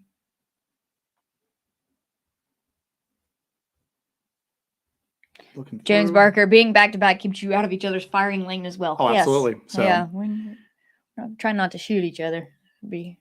That's a bad day. my worry is always explaining it afterwards, man. Well, how did he get shot exactly? We've got this YouTube channel where we go out and because this is all cool and well right now, and we'll talk about this stuff openly, but that's a different thing when you're sitting there talking to the cops about how you accidentally shot your. I've got a great one that'll follow Yeah. up on that. If something ever happened to y'all, do you think the government would cover it up and make up a negative story about y'all? Yes. Yes. I mean, look at some of the people that were involved in like the UFO community that like, all right, we'll look at it like this. Okay. We've talked about in the past these news stories about people who were attacked by wild dogs or feral dogs or just their neighbor's dog that got out. I don't remember when I was a kid, this many people being attacked by dogs. People would be bit by dogs, but just mauled and killed like they are right now. That seems to be a relatively recent occurrence. And I think there's something else going on and that's being covered up with just dog attacks. And there's lots of instances. We've talked about that a lot in the past. Other people have talked about it. One of the things I've noticed is that a lot of times you'll hear about these people that have been attacked by dogs. And a lot of times it's like they go out of their way in the news story to tell you what a horrible person this person was that was attacked, you know, Susan Johnson of blah, blah, blah, blah, blah. A known local alcoholic was out drinking, and I'm just going, how is they this? do that. They do that. They smear the person that was the dead. They smear the dead on this, almost like to make you go, well, this person's a horrible person. Of course they got attacked by wild dogs. Yeah, it's like Susan had a problem, but she didn't deserve to get mauled to death. They just, and it's weird. You see that sometimes, and it's not even. Well, were they drunk right then? Well, no, the toxicology reports have come back. Well, then why is this relevant to the story at this point?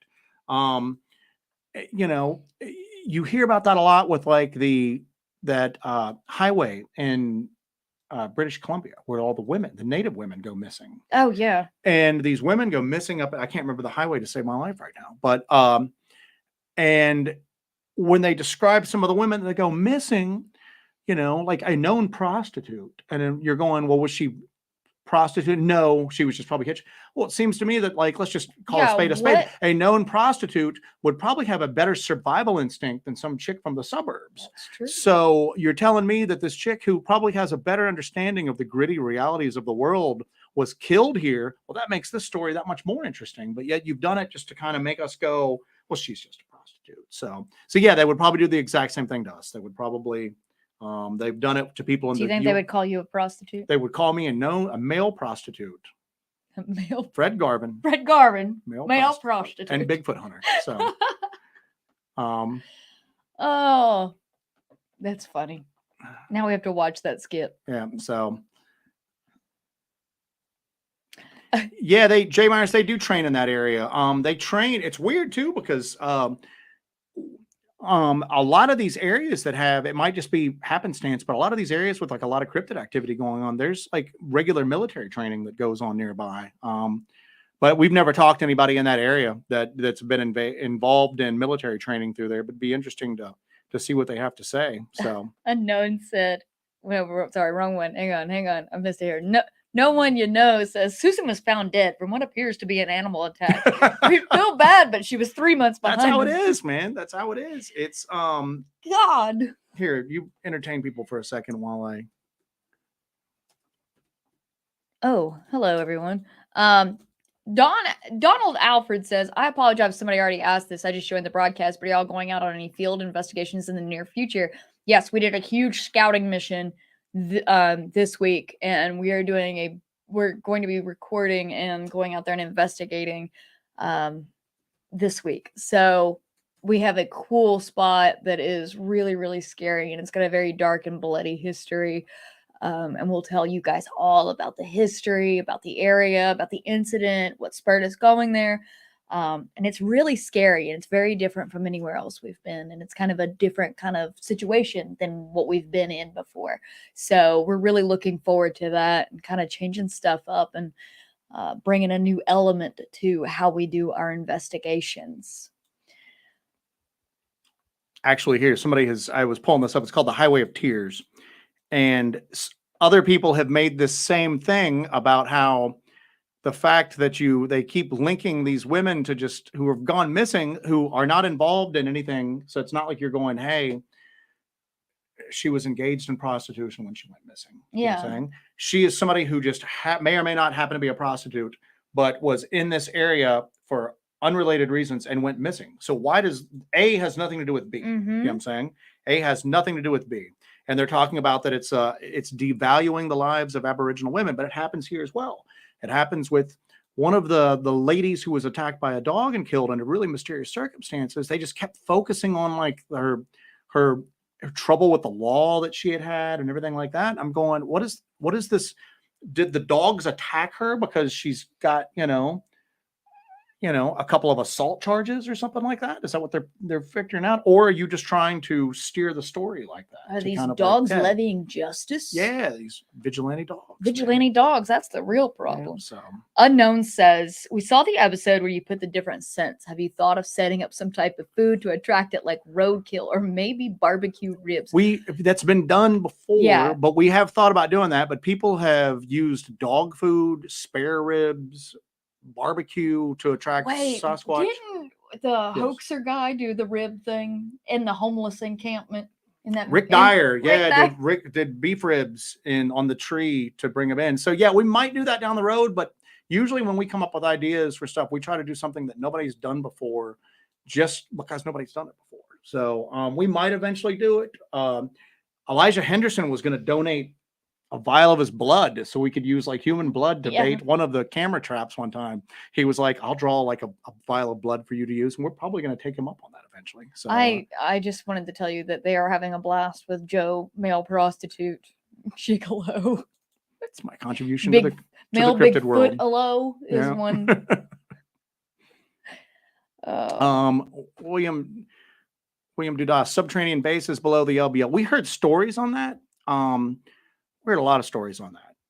We've also heard someone tell us similar stories about our spot in North Georgia.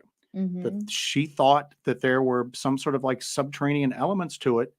When we were in the LBL, we got on. I don't know if we got it on camera, didn't we? We heard that weird humming the entire time we're there.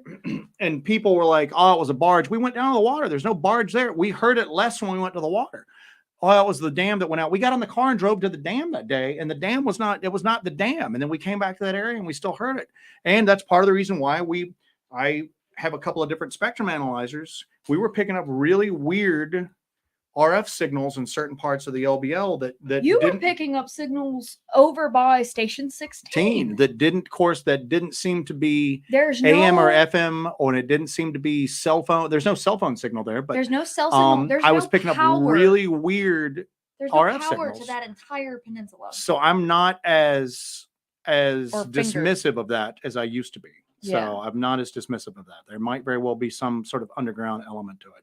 Tiffany Keeling says, I had someone make a point about some of these Bigfoot and Dogman stories are from moonshiners to keep people out of the woods. Might very well be. Maybe some of them, sure. Yeah, I think that some of them possibly are. Yeah. But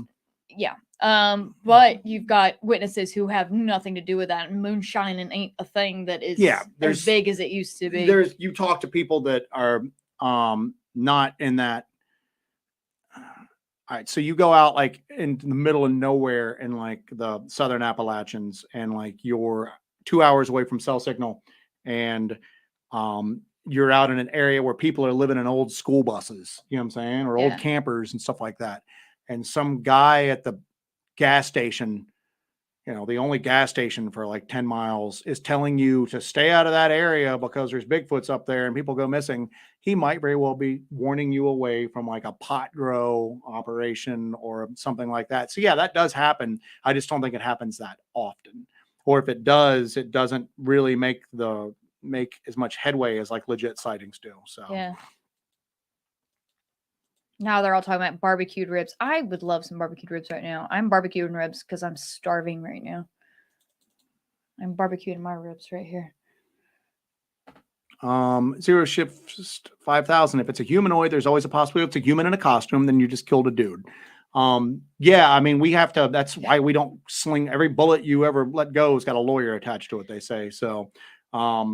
We have had instances where, you know, we've heard growling, we've seen things, we've been fairly close to things, and we just don't start shooting in there. You know what I'm saying? So, and it's, while it might be very unlikely, it's not outside the realm of possibility that somebody's trying to like hoax people, you know, out there. So yeah, you've got to be careful with that. You've got to be aware of that. This is a good point here. On my hubby's account, I wouldn't be leaving food out as bait or anything. It might seem like an offering Yeah, or it gift. seems like an That's a offering. good point. So seems That, like an you know, offering. maybe what is your idea of, oh, I'm putting bait out is You're is leaving an offering for offering. something. Yeah, that's interesting. Look at you people using your noggins. So proud of my Hellbenders. Justin Langtine, have you people heard about the mind speech phenomenon associated with these cryptids? Yeah, and I that's something that I used to just poo-poo on. I used to think that was ridiculous, but my feelings have evolved on that. I've never experienced it, but I've had people who I find very credible tell me that they've experienced it. It seems like the more credible people often will just have very brief things. It's not like a giant conversation that goes on where they know these things, names and their family history and everything like that. But some people do seem to get just flashes of stuff. We were out one time. Remember, we were on that old roadbed in North Georgia where one of us, I can't even remember which one of it was, just had a word appear in our minds all of a sudden. I think we got it on footage. We came home and looked the word up. We couldn't find a parallel with it. We were just going, Yeah, we were almost expecting us to come home and like look this word up and find that, oh, it's the name of a something, you know, that we didn't possibly know before, but it was nonsensical. We couldn't find a match to it. So we had to go. That must have just been, we've got it on footage. Totally forgot about that. Yeah. Oh, Bullish Bowser, thank you for the Why, thank you, sir. So appreciate you. And guys, we appreciate all of the support, all the likes that you guys give us, that you guys subscribe to our channel. Make sure you like the video. That helps us. And when we post it, make sure you comment. We got dinged by the old algo the other we're on week. YouTube's.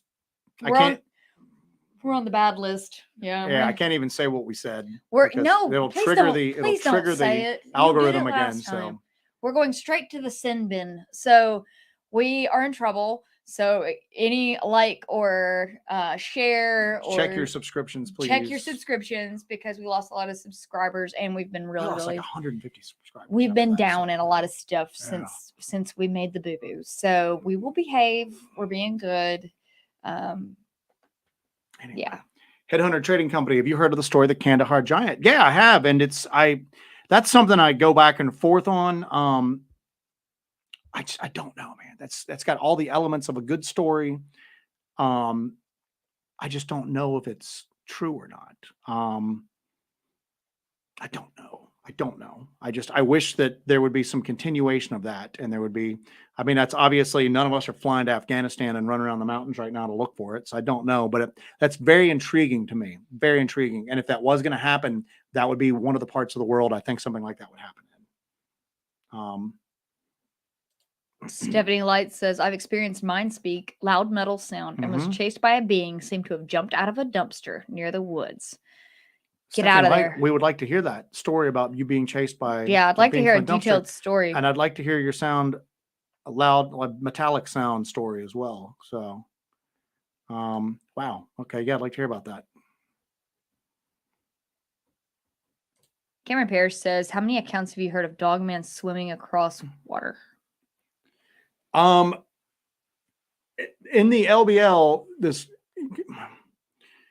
all right, so we were familiar with like the mythos of Dogman, that it was like a good swimmer, and dogs are swimmers. I mean, if you want to look at a canine equivalent, some dogs are pretty good swimmers, man. Monty wasn't. He sank to the bottom. Yeah, he sank. But anyway, that's our old dog. But we'd heard that, but it's not anything that I really put a lot of credence behind. And then people were telling us in the LBL that they were swimming across the water, going back and forth to the mainland. And that stuck with me, you know what I'm saying? Because we heard that from more than one person. We heard that from people that live down there. We heard that from people that work some of the boats on the lakes down there, that they were seeing these things swimming. You know that there's like Dogman Island where they claim that these things swim to, and I kind of really didn't put a lot of credence behind that. Now I'm not so sure. So yeah, we've heard stories about that. I've never experienced anything like that before. We were hearing, remember that first LBL trip, we were hearing something in the water that night, but we didn't see it, so we don't know what it was. Yeah. But I think it's possible. That was actually over by the 82 massacre site. Yeah, when we went down to the water, we were hearing something in the water that we thought that there was somebody out there kayaking at first, messing with us. Something kind of large, kind of in the water. And we've got we don't use it on camera much because it washes everything out, but I've got like a real powerful handheld searchlight. So we're hitting the water with it, and there wasn't anybody out there kayaking. I mean, it could have been fish or something, but it sounded like something swimming, but we never saw what it was. Could have been a person swimming for all I know. So Cryptidville says that's Goat Island. What's that? He said it's Goat Island. Goat Island, okay. I'm catching up here. So yeah, I know. I'm getting to the barbecued ribs part. Yeah, we're going to eat after this is done. So going to eat. We're not going to eat. Well, I was about to say it's 11 o'clock. I'm gonna make us dinner is what I'm gonna do. Stephanie is going to message on Facebook and tell us her story. Hold on 1 second. This is good. Donald Alfred. I've often wondered if the government's covering up. Could be because if it were made public, you'd have a bunch of rednecks in the woods shooting anything on two legs. They've had that problem before. That's like with the Lizard Man of Skateboard Swamp. They had people show up from like all over the country trying to like hunt it. There's been other stories that you've heard about. Boggy Creek, they had that. They had people showing up like from all over the country trying to hunt it. One of the Ohio Grassman like sightings, like all sorts of stuff. They've had people show up armed trying to take it out. And so, yeah, that might very well be part of it. That might be, I don't know if that would be like a federal government, but that might be a local government covering it up because they don't want people to come out. This reminds me of Halloween 4 when all the guys left the bar. Yeah, exactly. And they all shotgunned up. They shotgunned up, went, and then they shot one of the local townspeople because they were out looking for Michael Myers. Yeah. So, Spooktator Bob, in Kentucky, it's illegal to dump scrap food outside. They say because it attracts bears. Could it unadmittedly deeper than that? While bears are the convenient excuse, that might very well be. That might very well be. I didn't know that was illegal to dump scrap food outside. That might be a. Kentucky's just so weird, man. I mean, I stand by it. Kentucky's like a statewide Skinwalker Ranch. It's such a strange. We're really big into like local folklore and looking at just different areas. And like I said, just the werewolf stories that are from Kentucky, just such a relatively small geographic area has so many stories of like werewolves and upright. But it's not the same story over and over again. They're varied region by region. Waddy werewolf, the Gateway werewolf, Barilla, all that stuff. There's just so many different names for like, and just such a small area. We don't have that area. We have the Anderson werewolf up near where we're at. Yeah. And there's a few other like werewolf. There's reports of Dogman around here now, but you just don't really see any other state that has just so many like local legends of like that are like wolf related. So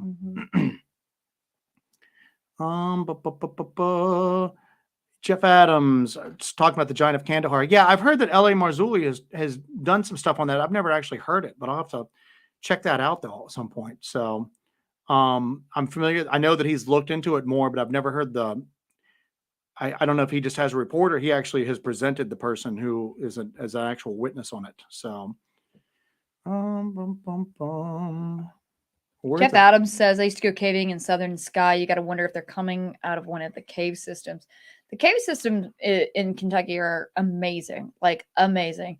And they go from one side of the state to the other. And there's just so much that hasn't been discovered yet. Openings and mine shafts and all kinds of crazy stuff. If there's no like interdimensional aspect to this stuff, I think the only way you can explain it is it's like subterranean, that it's because it's obviously not in the woods all the time. It's not here above ground all the time.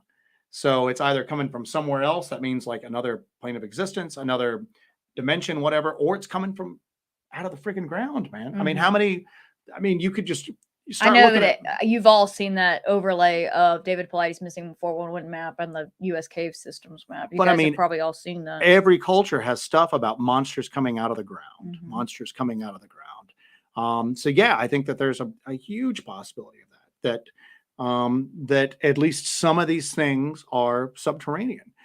I heard so many people throw statistics around whatever they want to, and I don't know the validity to it because I haven't looked it up, but somebody had said that only like 1% of the world's cave systems had been discovered, and only 1% of that 1% had been mapped. If that's not exactly true, I bet it's pretty damn close. You know what I'm saying? So I know that I definitely won't be discovering or mapping any cave systems. I follow a girl on Instagram called Petzel Princess, and she has Petzel like the headlamp. All right. And her videos stress me out so bad because they are crawling through tiny holes in caves, and they're way down there, and it is just horrific to me. I'm so claustrophobic about that. I could never do that ever. On that show Hellier, they mentioned there was large areas of Kentucky that had quartz crystal that may attract these. Yeah, and there's also a big magnetic anomaly. It's called the Kentucky anomaly.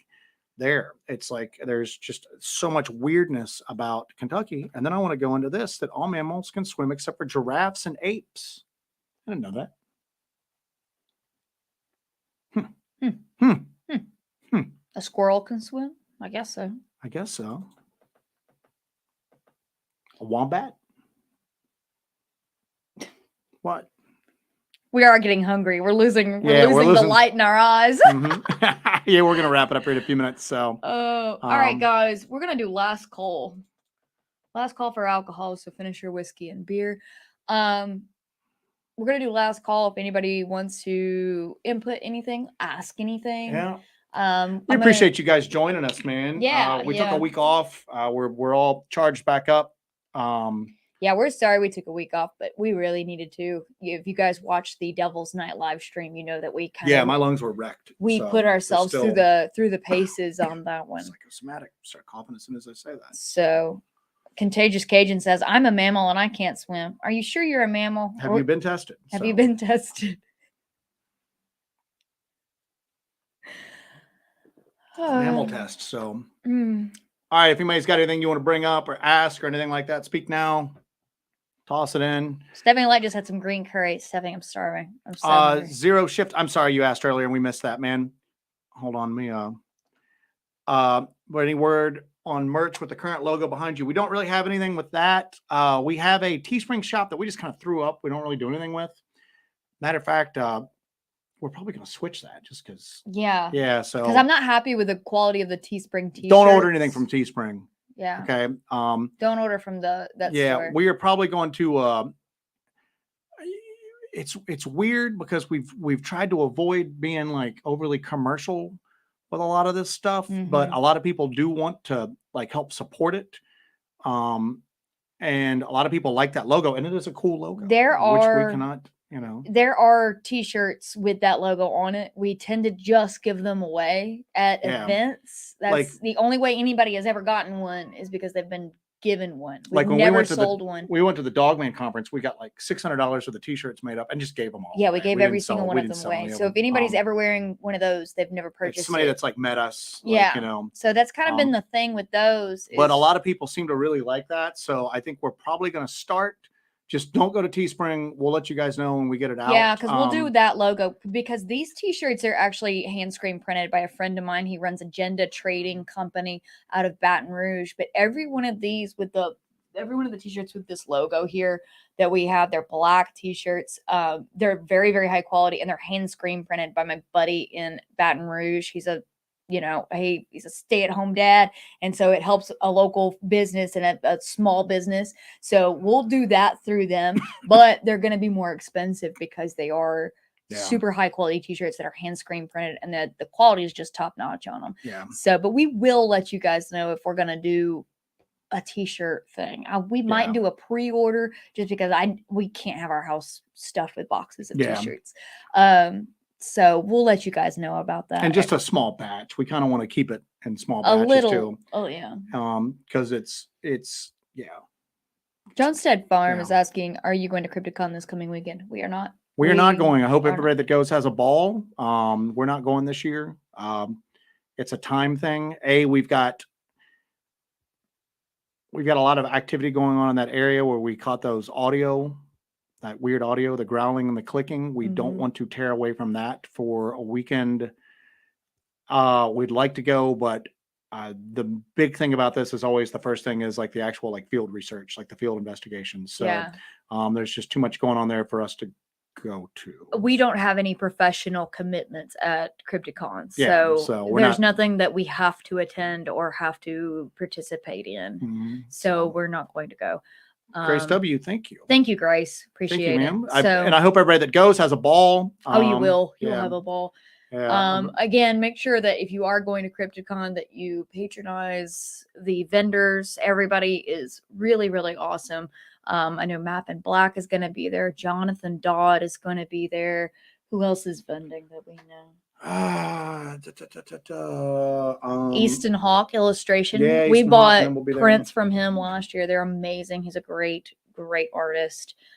Just make sure you take a lot of money because you'll see a lot of cool stuff. And that's the one cool thing about this is that there's been a real like uptick in just like small like artists and craftsmen and everything like that have gotten involved with this, that basically do this stuff for a living nowadays. And it's not the same old like Bigfoot t-shirts that you order off Amazon. It's not Bigfoot tea towels and that's it. You've got some really cool stuff. So really amazing stuff. Our friends from Wild and Weird West Virginia will be there like vending as well. Yeah, they're gonna have a big table. So a bunch of cool like artwork and tchotchkes and everything like that. So Jules, we love watching y'all talking about prostitutes and demons. There you go, man. So that's a Hellbent Holler night for you. Yeah.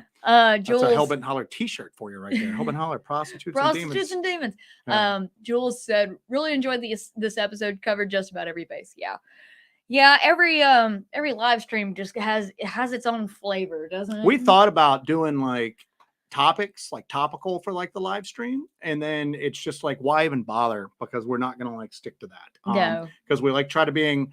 That's one of the things that always like would drive me crazy. You'd see people doing like live streams and they just ignore the chat. And I'm going, these people are like taking the time to tune in and like, ask questions and give their, so we let the chat kind of direct where we go to. And this is kind of our time to like talk with y'all and like bounce ideas and stuff. So these might not get in the grand scheme of things as many views as like a topical show. Plus they're also 3 hours long. But this is just, it's more fun for us to get on there and just kind of interact with people. So Bullish Bowser has $1 million idea. You guys should eat during the show. Maybe a rib place will sponsor. We need a sponsor, man. So we need a sponsor. You need to come down to Jack's Rib Shack. Yeah, we need like a hunting equipment sponsor or like, Pulsar Thermal or something the Rib like that. Shack sponsor. Yeah, thermal sponsor would be good. That'd be awesome. All right. Alrighty. All right, kids. We're gonna wrap it up. We really, really appreciate you guys. We're gonna leave the chat going for a few minutes. Jay Myers wants t-shirts and posters of Jessi. There you go. So Jessi eating ribs. Excuse me. Map in Black is the best. I want a poster of Joe slinging 6 shooters. I would definitely buy a prostitutes and demons t-shirt. So, all right.